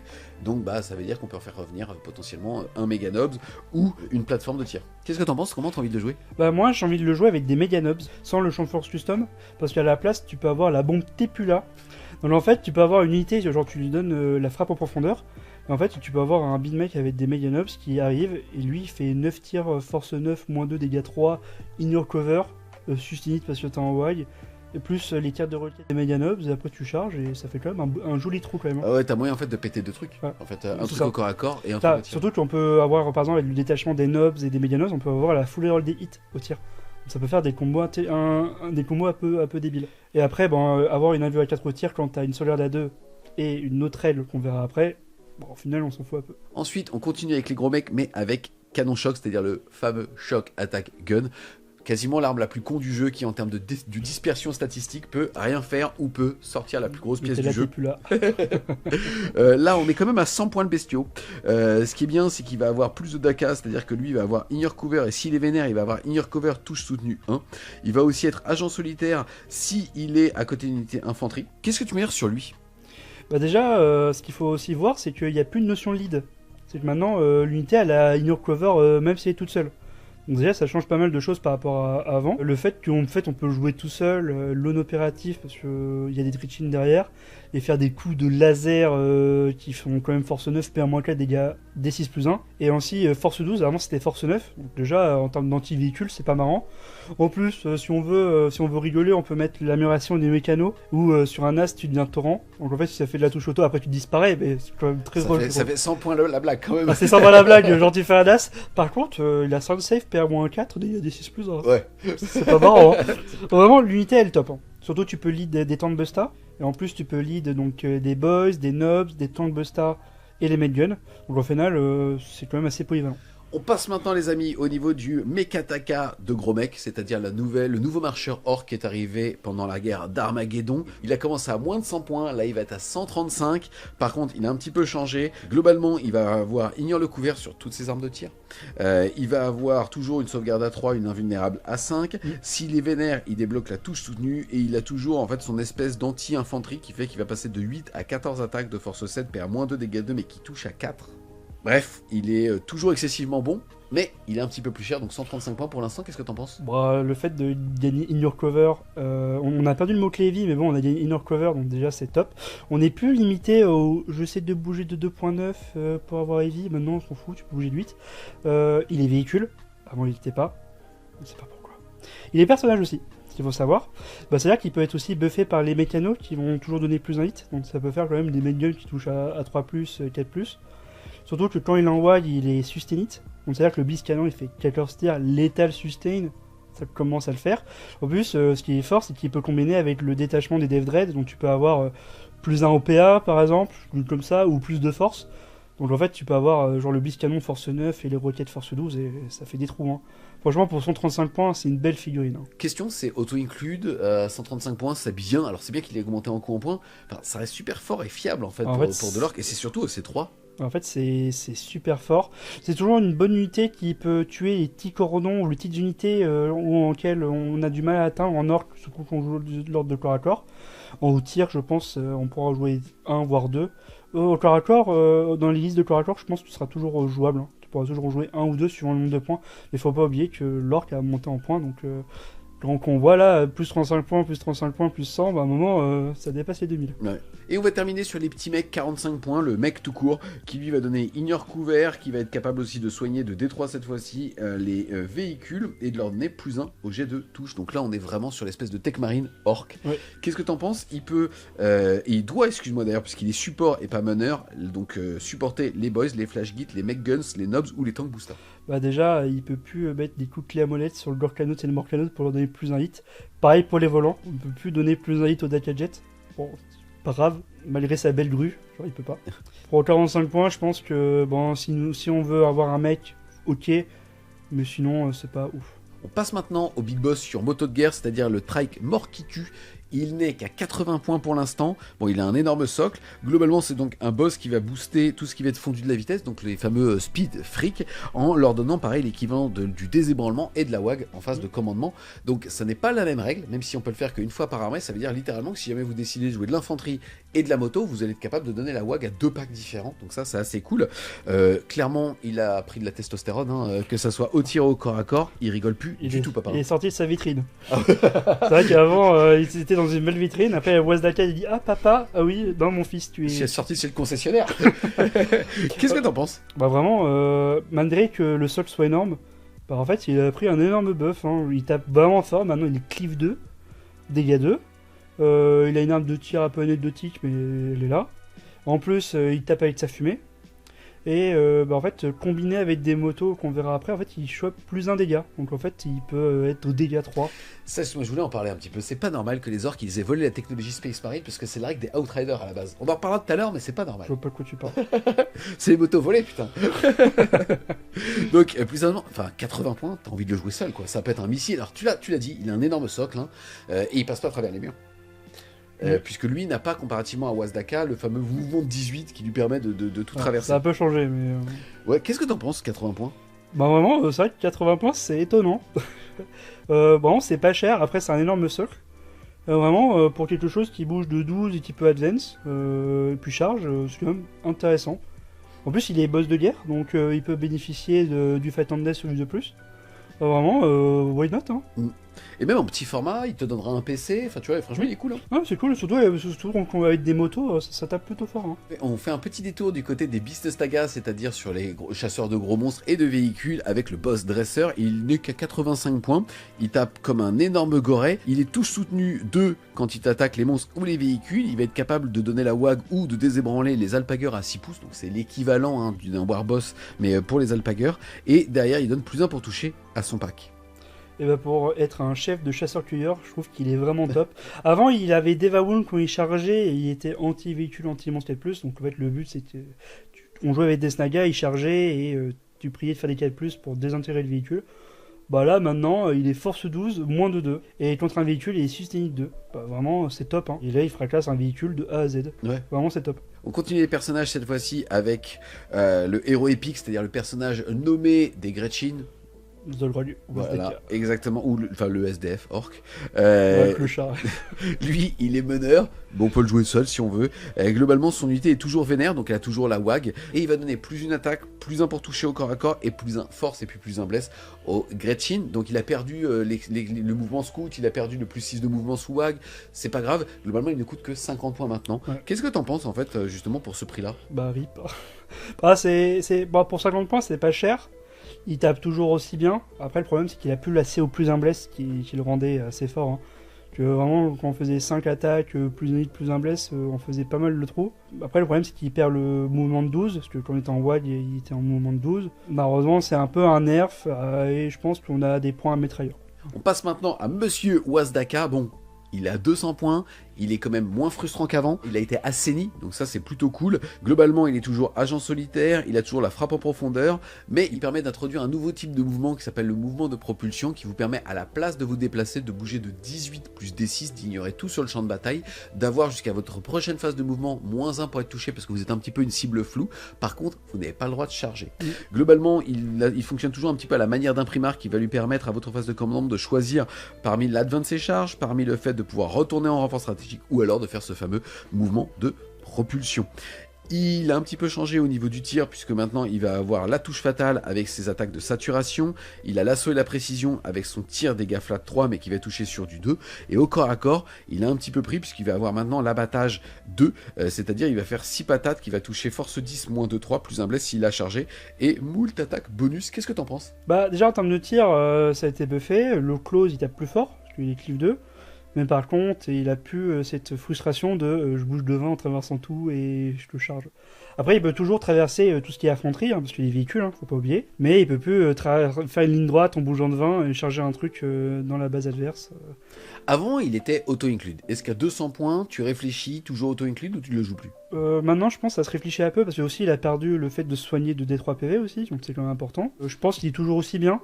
Mais après, le problème, c'est qu'il bénéficie pas, vu qu'il est monté, en fait, il bénéficie pas des bonus de détachement. Donc, à part jouer en Warlord, bah, il a pas de bonus, ou en Cult of Speed. Donc, faut voir, ça se réfléchit, mais c'est pas une figurine qui dirait te jeter quand il est sorti, quoi. On passe maintenant à Mozdrog Skarbag, c'est-à-dire le personnage nommé sur requin, donc le personnage nommé Squiglier. Attention, il n'est plus meneur, c'est-à-dire qu'il faut le jouer seul. Par contre, dès qu'il est à côté d'un pack de Alpager, même si c'est de l'infanterie, alors il va être agent solitaire. Il a gardé son insensible à la douleur à 5+, et il va surtout pouvoir relancer tous les jets pour blesser dès qu'il cible un monstre ou un véhicule. Qu'est-ce que tu penses de ce gros monsieur? Bah vraiment, c'est quand même une brutasse au corps à corps, hein. Genre il est là pour éclater des véhicules. Hein. Le fait qu'ils soient plus meneurs, je trouve ça cool, ça revient comme avant où ils sont tout seuls. Le fait qu'ils sont non-opératifs à côté des autres Snagas, je trouve ça intéressant, c'est-à-dire qu'ils sont quand même durs à cibler. Parce que ça reste quand même des grosses cibles. Après, ça fait quand même des belles fusées quand même. Hein. Et les Alpagers, c'est des unités anti-véhicules, et là on voit qu'il y a un double profil. Un profil quand ils tapent autre chose que des véhicules, et un énorme profil où ils vont juste oblitérer leur cible de choix. Donc ça c'est vraiment cool. Hein. Ensuite, on va passer à sa version générique, c'est-à-dire au boss dresser qui est à 145 points. Lui, il va donner plus en charge en zone à côté de lui pour les Alpagers, tout comme le fait qu'il va pouvoir les désébranler et leur donner la WAG, c'est-à-dire le fait de les rendre vénères. Même chose, tant qu'il a 3 pouces d'unité Alpager, quel que soit son type, il va pouvoir être agent solitaire. Qu'est-ce que tu penses de ce monsieur ? Bah vraiment, donner plus en charge à tous les Alpagers, je trouve ça cool. Le fait qu'ils soient aussi non opératifs, c'est bien. Et lui, c'est aussi une unité qui donne la WAG aux autres Alpagers, donc c'est quand même cool. C'est-à-dire qu'on n'est pas obligé de jouer des Beast Boss avec les Alpagers, on peut jouer le Médico qui est bien maintenant. Et lui, il est juste à côté, il donne la WAG aux Snaga. Et en plus, c'est vraiment des petites unités, c'est des unités qui vaut 145 points, mais presque c'est quand même fine open à 5, un vue à 5, du 9, c'est même un peu long à tuer. Surtout qu'on peut en avoir un en du 10 si on veut. Donc le plus résistant qu'un Predator. On passe maintenant aux sorciers, c'est-à-dire aux Weird Boys. Ils ont mutualisé globalement le Bizarre Boy pour les Boys et les Bizarre Boys pour les Business Saga, puisque maintenant c'est la même entrée au même prix, puisque d'ailleurs ils peuvent rejoindre les deux, 65 points. Il va avoir 2 aptitudes psychiques, les deux vont fonctionner de la même manière. Il va jeter un dé sur un 1, il va être ébranlé. Et sinon, notamment en phase de mouvement, il va pouvoir faire ce qu'on appelle le dash jump, c'est-à-dire le hull saut. Il va remettre l'unité en frappe en profondeur avec la règle frappe en profondeur, donc ça c'est cool. Il ne peut pas revenir tour 1, mais il peut revenir à la même phase si ça l'intéresse. Et aussi, s'il le fait à la phase de combat, alors il aura la relance des 1 pour blesser. En plus de donner l'attaque psychique à son unité, c'est-à-dire que même au corps à corps, on ne pourra pas mettre le -1 touche. Ça, c'est vraiment pas mal. Je rappelle néanmoins qu'il est psycheur niveau 1, ça veut dire qu'il ne pourra utiliser qu'une des 2 aptitudes au même tour. Et je rappelle que celui-ci est appui, ça veut donc dire qu'il doit rejoindre une unité. Par contre, on peut mettre un meneur en plus. Qu'est-ce que t'en penses ?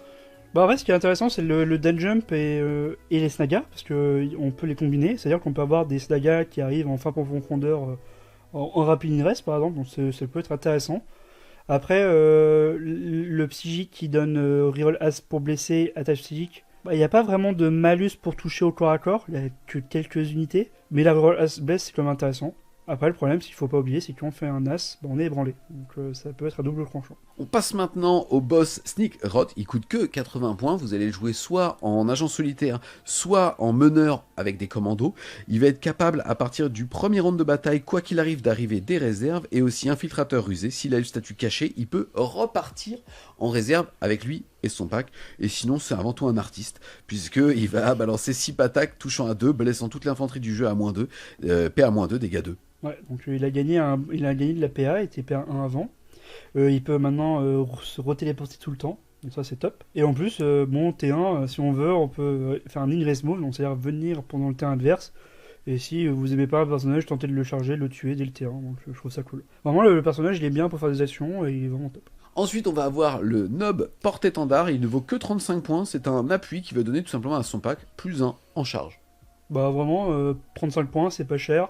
Enfin, c'est 35 points à Nobs qui a 4 attaques de force 5 -2 et qui donne +1 en charge. Vraiment, si on a des points en rab et qu'on veut un support, c'est cool. Ensuite, on va avoir le gros boss qui lui va donner +1 pour toucher à son pack, c'est aussi un appui, et lui, il est à 50 points. En fait, le beat boss, il donne +1 hit, donc soit aux Nobs, aux Breka ou aux Boys. Donc avoir un +1 hit, c'est toujours important. Après, le problème, c'est qu'on a Gascule, qui donne +1 hit, +1 bless en zone. Après, pour 50 points, c'est quand même quelqu'un qui met des énormes tartes. Hein. Le 5 attaque 7 -2, ça rigole pas. Hein. Donc vraiment, si on a des points en rab et qu'on veut avoir un peu de puissance de corps à corps, il est bien. Hein. Ou une des stars complètement con avec un appui voilà, plus un ou meneur. on joue au D-Nobs avec un Warboss, un Beatboss, le pack il vaut cher et on va courir et taper des gens. On passe maintenant au Medic, c'est-à-dire au Pen Boys qui vaut 45 points. C'est un support pour les Boys, les Bricka Boys, les Flash Kit, les Nobs ou les Tank Boosta. Il va globalement permettre de soigner 3 à votre phase de commandement, une unité, et en plus de ça il va être capable une fois par partie d'utiliser ce petit morceau rouge pour pouvoir soigner de D3 en plus. Bah c'est déjà fini le film No Pain à 5, hein, on arrête. Après il a toujours la petite picouse qui fait d'ici blessure mortelle sur de l'infanterie, il a quand même une pince, et le fait de soigner pour 45 points de 3 plus D3 c'est quand même intéressant, donc pourquoi pas. D'accord, bon en tout cas moins de frustration avec l'insensible à 5 sur les gros Oui, packs de c'est 20 ce boys. qui s'est passé en Orc, c'est que on a perdu de la résilience en globalité, c'est que tout ce qui est Finopane, on n'en a plus, sauf sur les Sculosaures, mais par exemple les cochons, ils ont plus Finopane à 5. D'accord. Ensuite, on va voir le Mediboss, c'est-à-dire son équivalent pour les Business Naga. Par contre, il est un peu plus cher, il est à 60 points. Il va être appui pour les Business Naga Boys ou les cochons, c'est-à-dire les Squig Hop Boys. Il est beaucoup trop cool, puisque quand il rejoint ce pack, il va perdre le mot-clé infanterie, il va gagner mobile et monter. Il va surtout avoir plus 4 pouces de mouvement pour pouvoir justement courir très vite à côté d'eux. Par contre, il va pouvoir en ramener un à la vie une fois par partie à votre phase de co. Ouais. Et en plus, il donne moins un bless sur tout ce qui est force supérieure à l'endurance. Et aussi, c'est aussi un porteur de reliques pour les cochons. Donc par exemple, en horde de guerre, on peut le mettre par exemple plus dans le mouvement et avoir des cochons qui bougent de 12. Plus le stratagème, c'est-à-dire que tu as des cochons qui bougent de 14 plus des 6. Donc, par exemple, c'est quand même marrant. On passe maintenant du côté des vrais héros orcs, c'est-à-dire du côté des Gretchin. On est à 45 points les 10, 80 points les 20. Ils ont comme première règle assez rigolote le fait que dans un transport, ils utilisent une demi-place. Donc ça, c'est vraiment marrant. Quoi. On va pouvoir en mettre 24 dans un camion, enfin dans un truck, ou 40 dans un Battle Wagon. Donc ça c'est pas mal. Et ils vont surtout être sticky objectifs, mais ne plus donner le point de commandement qu'on leur connaissait avant sur un 4+, puisque maintenant c'est la règle des gros boss. Ils sont aussi passés au C1 avec une petite sauvegarde à 6, alors qu'avant elle était à 7. Qu'est-ce que t'en penses ? Bah déjà, dans une armée orc, il faut toujours des Dritchin, sinon les orcs ils font rien.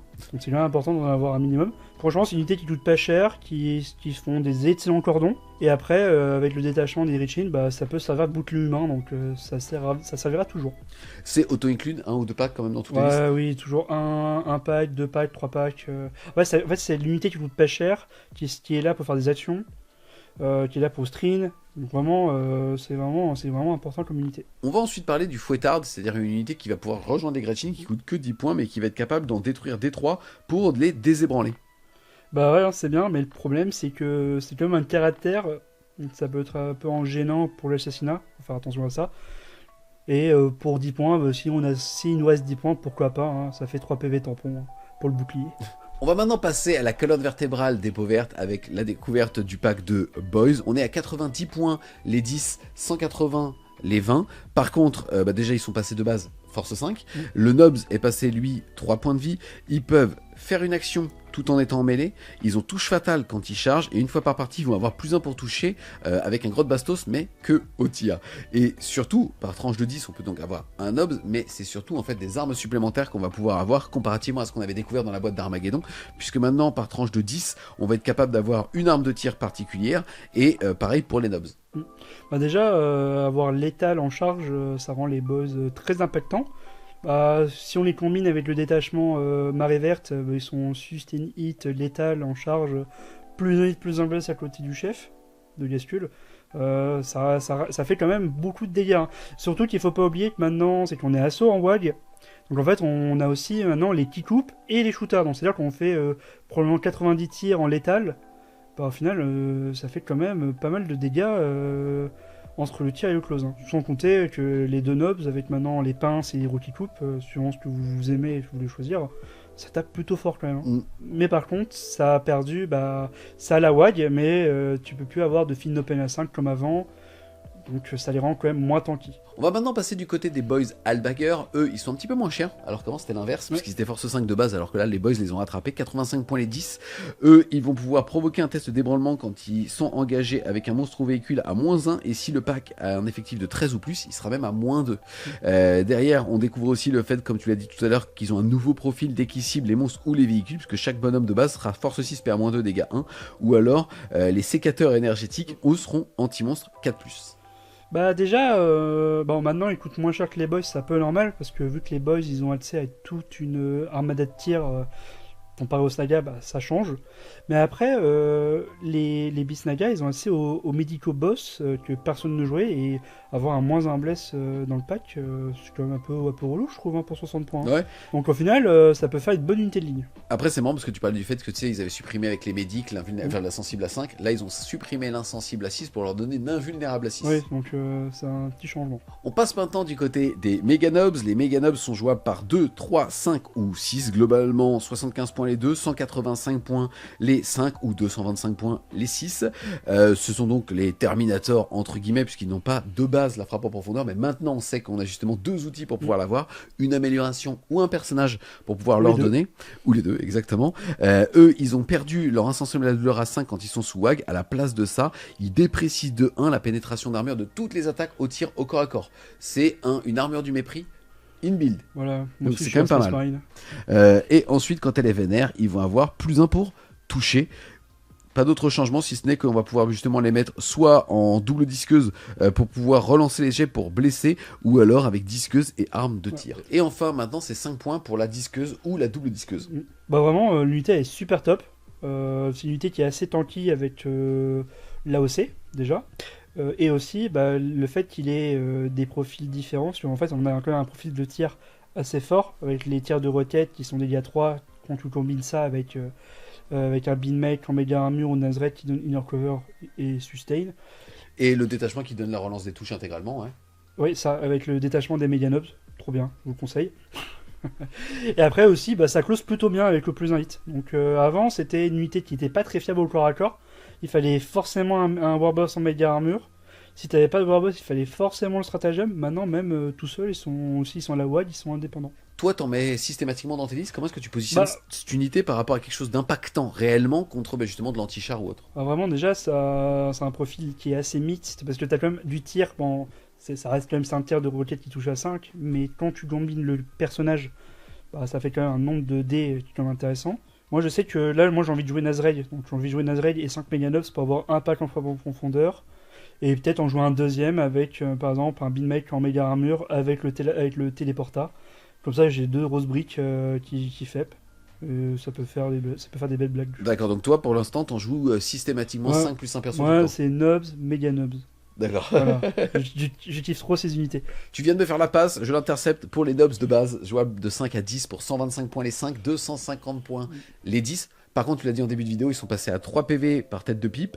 Eux, ils vont pouvoir traverser globalement leur mouvement de charge tout ce qui est figurine ennemie à l'exclusion des monstres ou des véhicules.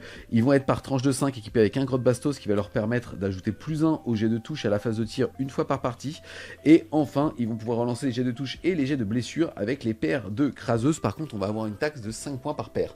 Comment est-ce que toi, tu as envie de les équiper? Corps à corps. Genre, on peut avoir 2 Rocky Coupe, donc on prend les 2 Rocky Coupe. On peut avoir 2 Dual Claw, donc en escouade de 10 bien sûr. Donc on a 2 Rocky Coupe, 2 paires de Claw. Et après, en Claw et des combis roquettes, parce que tirer des roquettes dégâts 3, à un moment ça va toucher, à force d'en lancer. C'est même prix des Chosen, que c'est 250 points. Mais par contre, comparé à des Chosen, ça oblitère tellement de choses. Genre, c'est fou. Par contre, ça coûte cher, mais ça tue. Donc c'est vraiment une unité d'élite orc qui est là pour faire le maximum de dégâts possible. Yes, est-ce que toi tu l'intègres toujours dans ta liste, un petit peu comme les Mega Nobs, ou est-ce que c'est plus cool et donc c'est un stat check débile, ou non vraiment toi tu penses que ça va faire partie de la colonne vertébrale? Je pense que ça peut être dans les listes de corps à corps, ça peut être intéressant. Peut-être que les gens en émission, jouer des unités de 5 avec un personnage qui font comme une mini-fusée, on les met en WAD, ils courent et ils vont juste péter ce qu'il y a devant. Ça va dépendre. Ça va dépendre des listes parce que quand on cumule par exemple des Mega Nobs et Nobs, en fait la liste elle monte très vite en points. Donc quand on joue Mega Nobs et Nobs, en fait ça va faire une armée d'élite où on va peut-être jouer pas trop de figurines. Donc il y a des choix à faire. On passe maintenant du côté des commandos, l'unité qu'on va pouvoir infiltrer, elle a deux bases, donc l'infiltration et surtout la discrétion, donc toujours le couvert, elle coûte 125 points, mais l'unité de 10 peut être scindée en 2 unités de 5. Ils vont avoir comme aptitude le fait de pouvoir à leur phase de mouvement choisir une unité ennemie à 12 pouces 2 et leur donner plus 3 pouces de détection, c'est-à-dire agent solitaire 12 qui passera à 15. Ils vont aussi être capables par tranche de 5 d'avoir un petit squid bomb qui va donc faire des 3 mortels sur du 3 sur un véhicule à côté, et quand ils ciblent une unité qui a le mot-clé caché, ils vont être capables d'avoir plus 1 pour toucher. Est-ce que tu penses qu'une unité de commando elle est obligatoire dans une armée d'orques, ne serait-ce que pour contrer l'infiltration adverse? Non, parce que maintenant, vu qu'en V11 on peut plus cumuler l'infiltration et le scout, en fait c'est moins important de pouvoir s'infiltrer sur la table. Après on peut faire peut-être des combinaisons marrantes avec un warboss, avec la relique, où t'as 5 commandants d'un warboss qui sont cachés dans un buisson et ils vont aller éclater un truc dès le tour 1, donc c'est pas auto-include, mais c'est toujours bien. Moi je conseillerais de les jouer en full corps à corps. Donc avec une pince, un bélier et des chopas, parce que maintenant les chopas sont force 5. Le fait qu'ils ont plus un hit sur des unités qui sont hidden, c'est comme un plus, donc pour moi c'est pas mal. On passe maintenant du côté des frimeurs, on est à 105 points les 5, 210 points les 10. On va avoir comme capacité le fait d'avoir plus en PA si la cible ou ces figurines sont sur un objectif, et surtout 3 profils différents avec leur flingue de luxe. Un profil découpe pour faire un tir quasiment de fuseur, pour faire 3 tirs force 6 PA-1 dégâts 2, ou alors pour faire 2 tirs force 8 PA-2 dégâts 2, à savoir que tu seras à risque. Qu'est-ce que tu penses des frimeurs? Ça a vraiment été un petit peu l'unité à tout faire du codex Orc depuis une petite année, que ce soit fin V10 ou début V11. Un excellent anti-marines, là qui prend un petit peu plus cher en points quand même. Qu'est-ce que t'en penses? Déjà c'est plus résistant parce que c'est passé à 3 PV. C'est la même saturation d'attaque au corps à corps qu'avant, donc c'est toujours un plus. Mais par contre, maintenant t'es beaucoup plus polyvalent au tir. Donc soit tu as envie de tuer des marines, donc tu passes force 8, PA-3 si c'est un objectif, ou -4 si par exemple on joue le détachement du tir. Dégâts 2, donc déjà ça peut faire un trou. Les tirs de Melta c'est vraiment un bonus, parce qu'avant c'était tu jetais beaucoup de cailloux, prier faire des 6, et une fois par partie être en létal, donc tu priais pour faire des 6. Des fois tu oblitérais une unité, des fois tu faisais rien. Donc là maintenant c'est beaucoup plus de polyvalence. En plus on peut lead avec des beatmech, donc donner par exemple auto-advance de 6, ignore cover, sustinite 1 par exemple sur les tirs de Melta ou les tirs force 8, PA-3 dégâts 2, ça fait quand même des énormes trous. L'unité elle est vraiment bien. Par contre, ça coûte quand même 205 les 10 modèles. Est-ce que pour toi c'est auto-include, quelle que soit l'optique de ton armée, ou alors dès que tu pars sur du tir, ça sera ta colonne vertébrale? Je pense que quand tu veux, vu qu'il n'y a plus les Lutas, avoir des unités de frimeurs, peut-être avoir un pack ou 2 packs, je pense que c'est quand même intéressant d'en avoir, parce que c'est quand même une bonne unité de tir qui a un minimum de répondants aux closes. Après, pour les armées de corps à corps, c'est comme tout, si on fait une armée d'élite de close, peut-être qu'on n'a pas les points pour les loger. Il nous reste à voir les Shock Boys. Alors déjà très surpris que finalement ça a été les Lutas qui passent légende et pas eux. Alors franchement c'est important, l'unité elle a complètement son sens, c'est les orques aéroportés, et je trouve qu'en termes de style ça passe encore bien en termes de figurines. Ouais. Mais en tout cas surpris que le reste soit passé légende et pas eux. Là on est seulement à 70 points les 5, 140 points les 10. On va avoir avec frappe en profondeur, et surtout on va avoir plus un force, plus un attaque quand on fait un mouvement de charge, sauf qu'on sera à risque. C'est tellement fluff d'avoir des Storm Boys qui vont juste charger, booster leur jetpack et peut-être exploser en plein vol pendant qu'ils tapent. Il faut pas oublier que le Nobs il est passé à 3 PV aussi. Ouais. Donc ça rend l'escouade un peu plus tanky. Il y a un détachement qui joue avec, donc c'est quand même intéressant. Pour leur donner des engages Tir, et même tu peux avoir par exemple une amélioration qui leur donne létal, par exemple. Donc c'est quand même une unité qui va vite, parce que en fait c'est des boys avec un jetpack. Hein. Donc en fait ils passent de mouvement 6 à mouvement 12. Et tu peux faire des échouettes de 10 aussi. Donc ça peut être intéressant d'avoir des petites fusées qui font du scoring. Par exemple si on veut jouer en reconnaissance. Par exemple, ça peut être intéressant. On passe maintenant du côté des casseurs, c'est-à-dire les casse-tentes, mais de corps à corps, où là on est à 135 points. Eux, ils vont pouvoir avoir un squeak bomb une fois par tour et 2 fois par bataille par unité. Donc c'est-à-dire que si on les joue par plus, bah, ça en fera 4. Pour pouvoir tout simplement faire des 3 blessures mortelles sur un 3+, sur un char à 12 pouces 2. Ils vont aussi être des chasseurs de trophées, c'est-à-dire avoir plus 1 pour chargé, et sinon ils vont être équipés à chaque fois à minima d'un marteau qui crase. Voilà. Qu'est-ce que tu veux dire sur eux? Bah, le seul truc où je suis un peu déçu, c'est qu'ils n'ont pas le mot-clé nobs, parce qu'avant ils avaient 2 PV et c'était considéré comme des nobs. C'est-à-dire qu'ils bénéficient pas de stratagèmes dans les autres détachements, à part celui de Warhord. Par contre, ils sont passés tous à 3 attaques. Avant, c'était un peu le défaut de l'unité, c'est qu'ils avaient que 2 attaques et ils étaient très dépendants de la WAG pour être utiles. Après, ça coûte légèrement plus cher que 5 nobs, mais par contre, contre des véhicules, c'est quand même dégâts 3. Hein, ça pète quand même pas mal de véhicules. Qu'est-ce que t'en penses officiellement? Est-ce que c'est pas plutôt une unité un peu fourre-tout mais qui coûte trop cher? Alors c'est cool, si tu veux la jouer, c'est cool, mais c'est pas très compétitif par rapport au stade des autres unités. En fait, le problème, c'est que quand tu as envie de les comparer avec les nouveaux nobs, et en fait, les nouveaux nobs, c'est plus polyvalent en termes de dégâts, parce qu'en fait ils sont tous équipés de pinces qui rerollent les blesses et même le gros qui coupe. Eux par contre bah ils sont que dégâts. En fait le problème c'est qu'ils sont que dégâts 2 au corps à corps, mais avec une force 7. Et par contre contre les véhicules, bah oui, le pack de 5 Breka est plus fort que le pack de Nobs. Mais le problème c'est qu'ils n'ont pas le mot-clé Nobs, et ça me perturbe. Pour les mettre en opposition avec d'autres chasseurs de tanks, on va parler des casse-tanks, des tanks Boosta. On est à 145 points, mais les 6. En fait, c'est l'équivalent de ceux avec des marteaux, sauf qu'en fait là, c'est des lance-roquettes qui vont avoir. Ils vont pareil être équipés de squeak bong. Ils vont pouvoir provoquer des tests d'ébranlement à la phase de tir avec un malus de -1 pour l'unité qu'ils ont touchée. Et ils vont aussi, une fois par partie, pouvoir avoir les requis de pulsor pour pouvoir avoir plus en PA et surtout la touche fatale. Globalement, sinon, ils sont chacun équipés d'un petit lance-roquette ou un sergent avec le pistolet rocket et le marteau qui crase. Comment est-ce que tu les jouerais et est-ce que tu les jouerais? En fait, c'est une unité de tir qui accompagne les flash hits. Ça a pas mal de changements parce qu'ils ont perdu le plus 1 et plus 1 bless qu'il y avait avant. Mais par contre, en fait, ils ont un profil anti-char, ils sont force 12, PA-2, dégâts 3, 3 tirs. Donc, en fait, avant, ils étaient très aléatoires contre les véhicules. Maintenant, ils touchent à 4. Faut pas oublier. On combine ça avec, par exemple, un shot attack gun qui leur donne une ligne en cover. Et ça rend le pack quand même assez terrifiant, quand même, en termes pour tuer des véhicules. Hein. Parce qu'avant, c'était des 3 tirs par bonhomme. Là, tu passes à 3 tirs. Force 12, PA-3, inner cover. Ça fait quand même des trous. Hein. Après, c'est beaucoup moins fort contre tout ce qui est infanterie. Parce qu'avant, quand il y avait des hordes d'infanterie, en fait, tu tirais au coup de roquette, en blast, ça voltigeait de partout. Là, c'est un peu moins le cas. Vraiment, ça se combine bien avec les flash hits qui ont quand même un profil de tueur de marine. Et des tanks Busta qui sont là pour tuer des véhicules à 24 pas. Donc... T'en penses quoi à 145 points les 6? Franchement, ça va, c'est pas cher. On passe maintenant du côté des mech guns, c'est-à-dire des canons mech. On est à 55 points et on peut les jouer jusqu'à 3 par unité.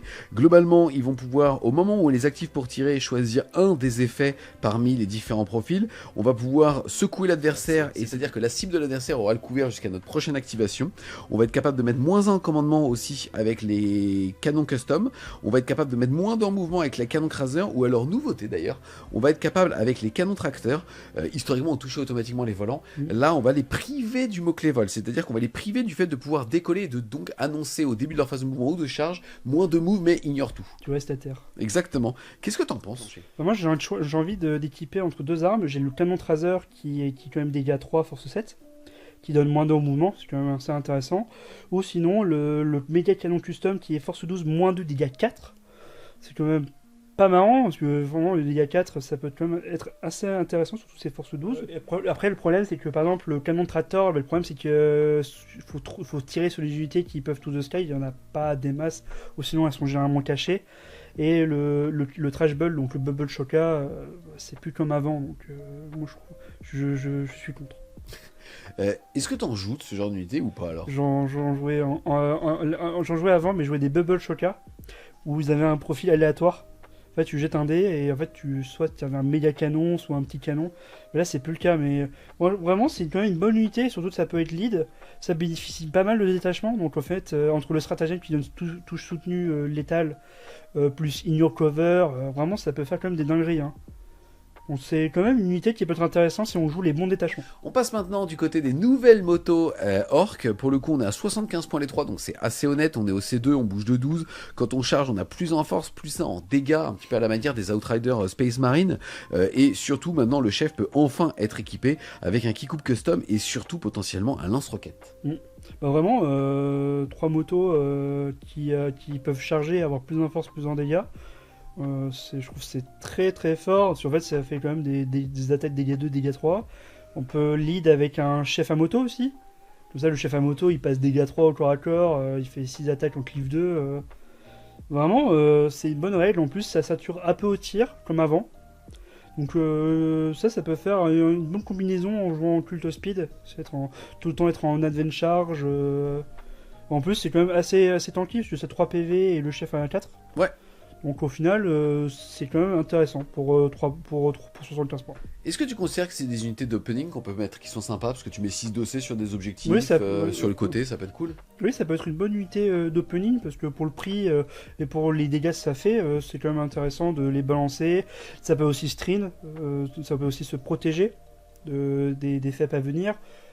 Et c'est suffisamment mobile et tanky pour gêner l'adversaire. On passe maintenant du côté du buggy, c'est-à-dire du moto chenil qui est à 70 points.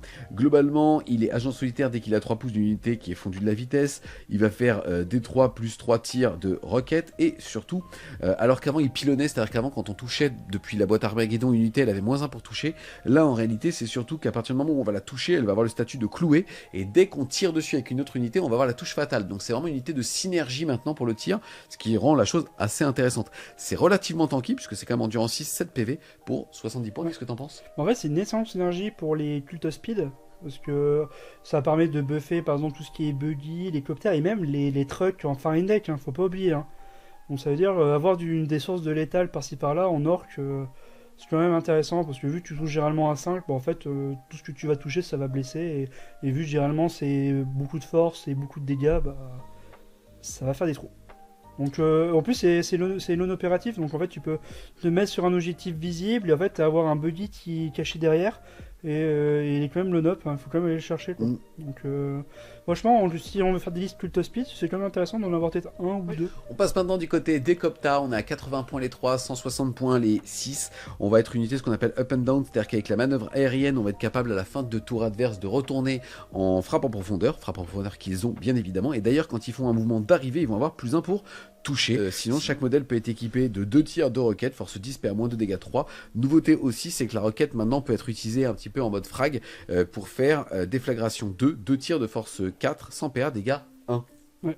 Déjà avoir un profil de tir où on peut soit saturer l'infanterie, soit tirer sur les véhicules avec le lateral hit, c'est quand même balèze. Hein, en plus, ils ont modifié leurs attaques d'hélice, qu'avant c'était que de la saturation, force 5, PA 0 dégâts. Maintenant, c'est passé, ça a perdu 2 attaques, mais par contre, c'est force 5, PA moins 1 dégâts. Donc, avoir une source de PA, c'est quand même bien, parce que généralement, sauf quand on tape cultiste, avoir de la pénétration, c'est toujours important. Et le fait qu'ils peuvent toujours monter, descendre, en fait, ça peut faire des unités qui peuvent se mettre loin, te tirer dessus, puis repartir et recommencer. Ou même ça peut faire des actions, ça peut faire des scouts, hein, venir, faire des actions, repartir. Et aussi ils ont modifié le mot-clé, ils ont aussi modifié leur type d'unité, maintenant c'est une unité montée et plus véhicule. Donc en fait ça change par rapport à certains bonus contre cette unité qui était un peu chiant. Toujours au niveau de l'effondue de la vitesse, on va passer sur le buggy fou Squeak qui est à 85 points. C'est globalement une source de tir sans ligne de vue qui va faire D6 plus 6 tirs de force 5, PA-1, dégâts 2 touchant sur du 4+. Et surtout, mécanisme intéressant, et globalement ça va vous permettre de piloter une unité qui ne soit ni monstre ni véhicule pour leur donner -1 pour toucher si jamais vous l'avez vous-même touché au tir. À part dans le détachement où on peut soigner, ça peut être marrant dans le détachement Cult of Speed. Sinon, ça peut être une source de -1 hit qui peut se cumuler avec le couvert. Sinon c'est assez bof. Hein. On continue au niveau des fonds de la vitesse avec le deuxième buggy, c'est le buggy de guerre, donc ça veut quand même dire qu'ils ont supprimé 2. Ils ont supprimé le Scrapjet et le Shockzone Dragstar, la Formule 1, qui pouvait STP, donc ça fait quand même un peu mal au cul là pour le coup. Surtout c'était des belles figurines quoi. De ouf. Donc il ne reste que le West Boom, au dernier buggy qui est juste ici, qui va avoir une règle intéressante néanmoins, puisque ça va être le cramage ou passage, puisqu'en fait en gros il va pouvoir choisir une unité à 6 pouces de lui et dire toi tu ne feras pas de tir en état d'alerte sauf si tu es un monstre ou un véhicule. Donc c'est plutôt intéressant comme synergie. Le problème c'est que en fait encore une fois ça reste un peu sans saveur. Bah ouais, je suis un peu déçu malheureusement. Avoir une unité qui enlève l'Overwatch c'est bien hein. Le problème c'est que ça a plus d'identité que faisait chaque buggy, donc je sais pas quoi en penser. Ouais, on va maintenant passer sur les Squig Up Boys, c'est-à-dire sur les boys sur sanglier, qui est sur Squiglier, qui sont à 140 points les 4 ou 280 points les 8. Ils ont un petit peu changé, par contre ils ont perdu l'insensible à la douleur à 5. Ils ont perdu globalement un point d'endurance, l'insensible à la douleur à 5. Par contre ils ont gagné le fait d'avoir plus 1 dégâts quand ils chargent et surtout mobile, le fait de pouvoir passer à travers les murs. Donc ça c'est quand même très très très cool. Oui. Qu'est-ce que t'en penses ? Bah en fait ils ont perdu toute leur tankiness, parce que avant quand t'avais Endurance 7, Fin Open à 5 plus la Y, c'était assez chaud de les tomber.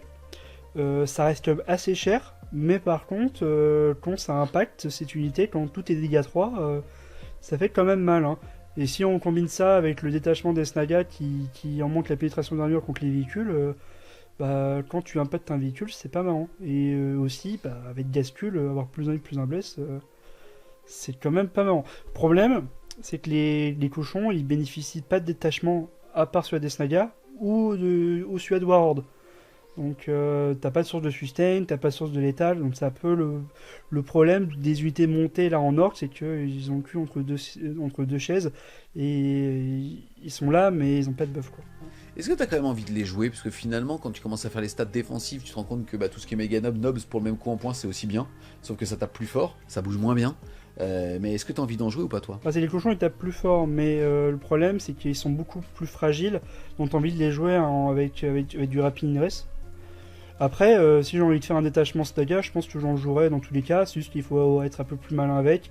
Jouer pour le moment un médico qui va vite courir avec les cochons. Pour en faire les copains une fois et surtout. Ouais, je raise et en plus moins un bless. Je pense que c'est l'unité est jouable. Faut juste faire attention au positionnement.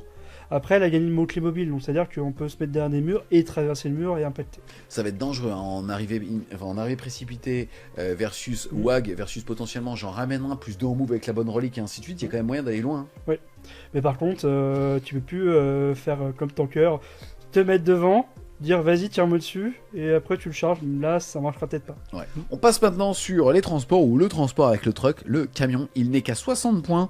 Globalement ça reste un véhicule endurance 8 10 PV, invulnérable à 6 parce que brinque-ballant, on s'en rappelle. Et la nouvelle aptitude qui est on saute dessus. Globalement quand une unité arrive à 8 pouces du véhicule, vous êtes capable de faire un débarquement à 3 pouces de ce qu'il y a dedans. À savoir globalement que dedans vous pouvez mettre toute l'infanterie que vous voulez à l'exclusion de Monsieur Traka et aussi tout ce qui va être justement réacteur dorsal ou méga armure. C'est comme avant. Déjà la figurine est magnifique, la nouvelle. Ça permet de faire des tricks de jeu. Tu peux par exemple si quelqu'un s'approche, tu peux sortir et tu peux aussi héroïque inter pour 2 CP s'il te charge pas. Tu peux aussi par exemple sortir avec des flashlights Overwatch par exemple. Donc, et aussi ça permet de pas être battle shock avant que quelqu'un t'impacte. Donc en fait tu peux aussi par exemple sortir derrière le truck et t'éloigner de la charge pour éviter de mourir ou pour faire une meilleure contre-charge. Vraiment le truck ça marche plutôt bien, surtout qu'il close maintenant. Genre avant il avait 2 attaques, maintenant il a une claw, il a 2 tirs de roquettes. Donc en full attaque bonus, ça c'est intéressant comme ils ont justement transformé un petit peu les profils. Ouais. C'est ça. Donc vraiment le truc c'est en plus que la figurine soit jolie, c'est une bonne notation. On passe maintenant du côté des ou du chariot de guerre dans sa version de transport, 150 points, sauvegarde à 3, vu la 6, 16 points de vie, moins 1 dégât. Pas mal quand même, 22 places, belle limo. Hein. Ouais, on peut mettre 40 de Chin, c'est pas mal. Hein. Ouais. Qu'est-ce que t'en penses plus? Est-ce que tu joues des chariots de guerre ou t'as envie d'en jouer? Franchement, avec le détachement des chariots, ça peut être très intéressant. C'est quand même assez tanky pour de l'orc, moins en dégâts au tir, ça peut quand même absorber pas mal de balles. Après, avec une wild, c'est encore plus résistant. Comparé à avant il l'avait AOC, mais je pense que moins en dégâts, c'est plus fort. Il garde toujours toutes ses attaques de corps à corps, et donc il a le rouleau compresseur, la claw, la boule qui casse. Par contre, il est endurance 11 à place d'être endurance 12. Bon, c'est pas si grave que ça. En plus, il peut embarquer Gascule pour 4 places aussi. Si on veut le jouer avec le détachement des wagons, je pense que ça peut être une bonne idée d'en jouer un wagon ou deux. Après, ça peut se battre aussi avec la canonnière qui est l'autre. Justement, la canonnière a aussi 150 points. Elle va avoir comme bonus la relance des 1 à la touche au tir. Oui, c'est juste que la particularité, c'est que la canonnière, elle a toutes les armes de tir. Qu'au final, ça fait un peu du vent. Au final. Même si le canon zap, il est quand même intéressant, parce que c'est 2 tirs. Tir rapide 2, qui touche à 4. Et après, c'est anti-véhicule, anti-monstre plus, Devawoon, donc ça peut faire quand même des trous, mais c'est très aléatoire. Mais ça peut avoir que 11 places.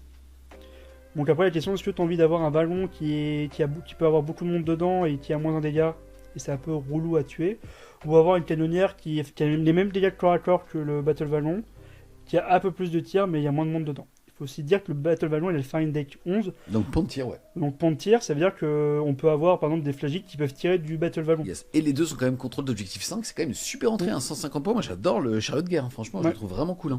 Ensuite, on va passer aux 2 carrioles. La carriole qui chasse un 665, donc le transport de 22, ou la carriole qui tue, qui elle transformera que 12 figurines, mais va faire un petit peu plus mal. Globalement, le transport a la capacité de faire un éperonnage à -1 PC. Qu'est-ce que tu en penses de ces 2 unités si tu les compares un peu?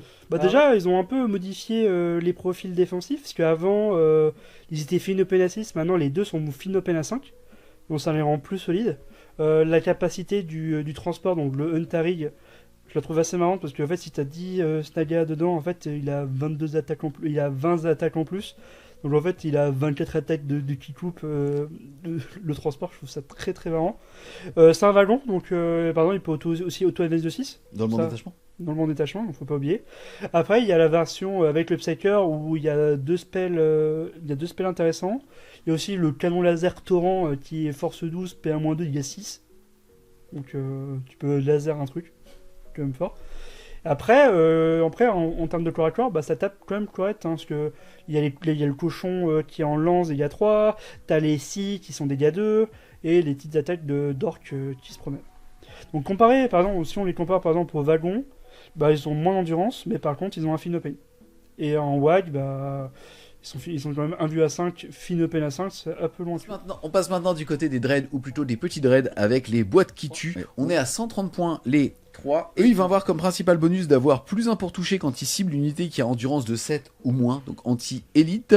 Comment est-ce que tu as envie de les jouer? Est-ce que tu veux les jouer par 3, par 6 Déjà, c'est une unité qui coûte pas si cher que ça. Ça a gagné plus de mouvement par rapport à avant, plus d'endurance. Maintenant, ils ont un profil de tir qui est polyvalent, parce qu'en fait, soit tu tires en anti-char, soit tu tires en lance-flamme, soit tu tires en saturation. Donc déjà, c'est assez intéressant. Vu que c'est des Drichin, ça touche à 4 plus de base. Ça bénéficie du détachement de Remov qui leur donne soit plus de force, plus un AP, plus une attaque, donc ça peut augmenter la saturation. Et aussi, au corps à corps, ça touche à 4 plus, mais ça fait quand même des attaques dégâts 3. Donc c'est pas négligé. Dans un détachement, on veut jouer des dreads, jouer un drop-pack ou 2 drop-packs, c'est pas déconnant. Si on regarde maintenant le plus gros dread, c'est-à-dire le dread de la mort, il n'est qu'à 130 points, alors que son aptitude de base c'est d'avoir -1 dégâts. Donc c'est une unité qui est assez chiante à tuer avec le -1 dégâts. Ça close plutôt bien, parce que en fait tu as 3 bras, donc tu auras forcément ta clos. Tu peux avoir soit 2 armes de tir, ou soit rajouter 2 clos au bonus. Donc c'est-à-dire que ça fait 7 attaques, et par exemple, dans le détachement des walkers, si tu tombes sur plus d'une attaque, tu peux avoir plus 3 d'attaque bonus, et plus d'enforce par exemple. Donc je trouve que c'est une bonne machine à découper au corps à corps. 130 points, c'est bien, hein. Je trouve que c'est un peu cher, même parce avec les -1 dégâts. Au final, le problème c'est que ça manque un peu de mobilité quand même. C'est pas comme un Dreadnought, on va dire Space Marine, qui coûte pareil, sauf que eux, tu comprends, ils ont un canon laser des 6+1, des dégâts 4, tu sais pas pourquoi, donc... Mais l'unité, vraiment, elle est jouable. Ensuite, on monte en taille et on va du côté du Gorkanaut à 325 points, qui est un véhicule de transport d'assaut, puisque celui-ci peut transporter jusqu'à 12 figurines. Il ne pourra malheureusement pas transporter Monsieur Gascule Traka, mais pourra transporter les réacteurs dorsaux ou les méga armures pour 2 places. Et derrière, ça reste quand même un beau profil pour ce qu'on en point. 20 PV, endurance 12, sauvegarde à 2, invulnérable à 6, et encore une fois, bouge de 9, débarque à 3 et charge derrière. Oui. Donc ils sont déjà passés sur l'IRDA 2, donc déjà c'est déjà un énorme bonus. Ils ont accès au débarquement d'assaut qui permet de bouger puis de sortir. Donc c'est quand même une capacité quand même forte, hein, parce que les Land Raiders ils l'ont. C'est au corps à corps, ça fait très très mal. Et par rapport au Gorkanaut, le Gorkanaut c'est une unité qui va juste saturer au tir et balancer beaucoup de cailloux. Et par contre, tu as parlé de saturation, si on parle maintenant du Morkanaut qui est plus cher à 345. Donc oui, donc par rapport au Gorkanaut, c'est la version qui tape moins fort au corps à corps. Par contre, il touche à 4+. On n'a plus de moyens d'améliorer sa CT avec le Medgun. Il close un peu moins. Mais par contre, il a une AU à 5. Donc qui change par rapport au Gorkanaut. Est-ce qu'ils sont pas un peu petits par rapport au crabouillateur de Kostompa, qui lui vaut 700 points. Putain, je le trouve trop bien écrit. Lui, 700 points pour beaucoup d'amour. Déjà, c'est un icône de la belligérance. À votre phase de mouvement, il va pouvoir faire un mouvement, l'unité qu'il y a dedans va pouvoir faire un mouvement de débarquement, et qui sera aussi énervé, c'est-à-dire sous les effets de la WAG. Ensuite, il va avoir 22 places de transport. Cascule compte pour 4, les méga armures et l'acteur dorsaux compte pour 2, et surtout, regardez, il va faire 12 tirs de force 14, moins 3, D6, 30 tirs de force 7, moins 2, 2, de l'amour. Ouais. Et surtout qu'il est en permanence sous WAG. Ouais. Donc c'est une belle pièce. On ne sait pas pourquoi il est en permanence sous WAG, mais il a aussi une AU à 5, c'est juste au cas où. Bon, la figurine est magnifique. Mais après, c'est vrai que le problème, c'est que... Alors, pour vous, les compétiteurs, je comprends que mettre 700 points, c'est-à-dire beaucoup d'œufs dans un panier qui a 30 PV en endurance 14... Voilà. En fait, ce qui est dommage, c'est qu'il ne bénéficie pas par exemple, il bénéficie pas de stratagème. Il peut juste avoir mobile dans le détachement des walkers, parce qu'il est titanique. C'est un peu le problème aussi du Gorkanaut et du Morkanaut. Après, la figurine elle est belle, mais le problème c'est que pour la manœuvrer, c'est un autre problème. Ouais, en fait, je trouve que si tu veux, je comprends encore une fois, compétitif, c'est trop d'œufs dans un panier, mais sinon, je trouve que la figurine, elle est bien écrite. Bah, oui, elle est bien écrite. Après, dans une version un peu apocalypse à 4000 points, vraiment, la figurine est incroyable. Ah ouais, franchement, ça tape, hein. Alors, ça tape, ça tire, hein. Et c'est endurance 14, c'est un bonhomme. Ouais.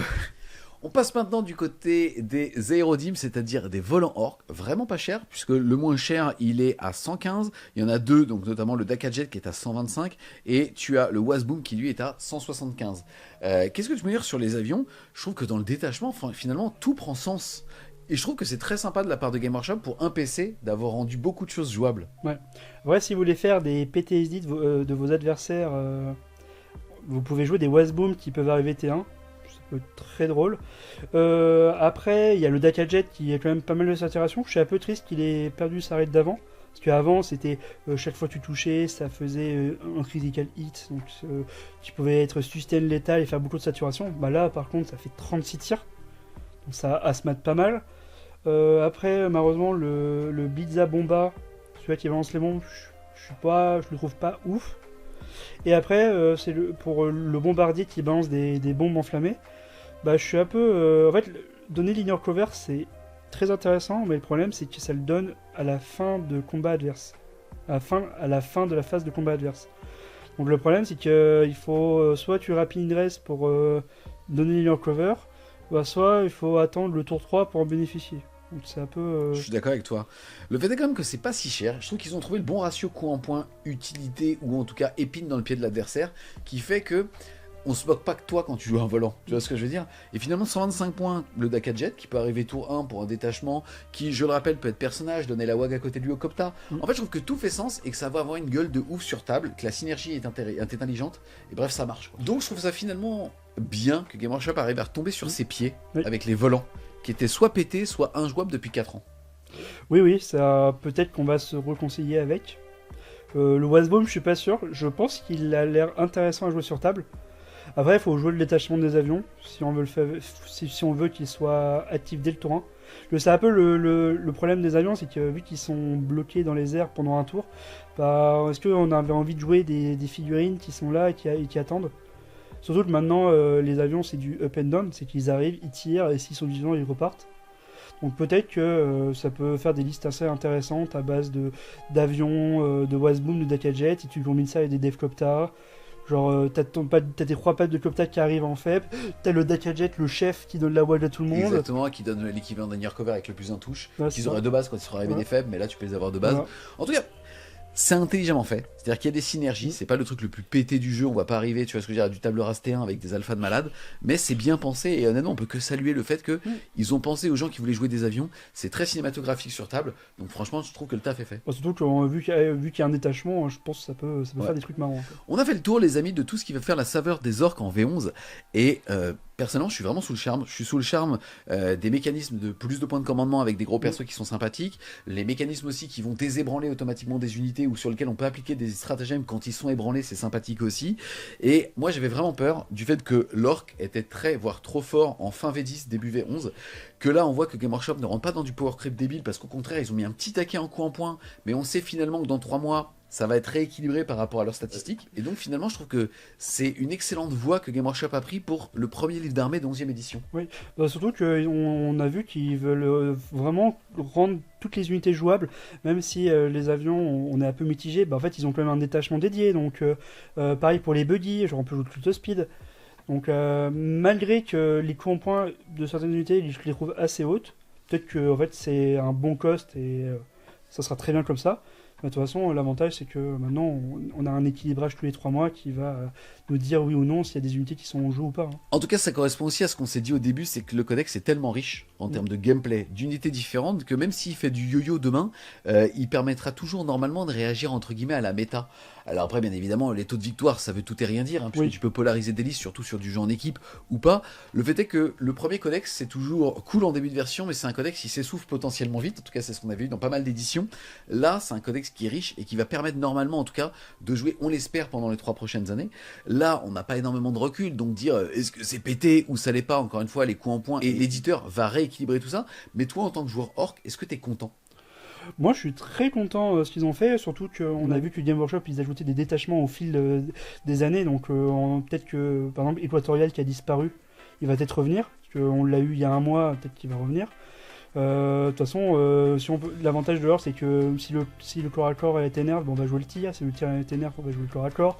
Peut-être qu'on jouera les deux. Peut-être qu'on jouera des avions. Hein. Les Pockers, c'est censé être l'organisme le plus brutal avec les tyrannides de corps à corps, et on voyait que genre, ça avait du mal à sortir 5 Marines. Est-ce que là, tu trouves que ils ont retrouvé leur burn ?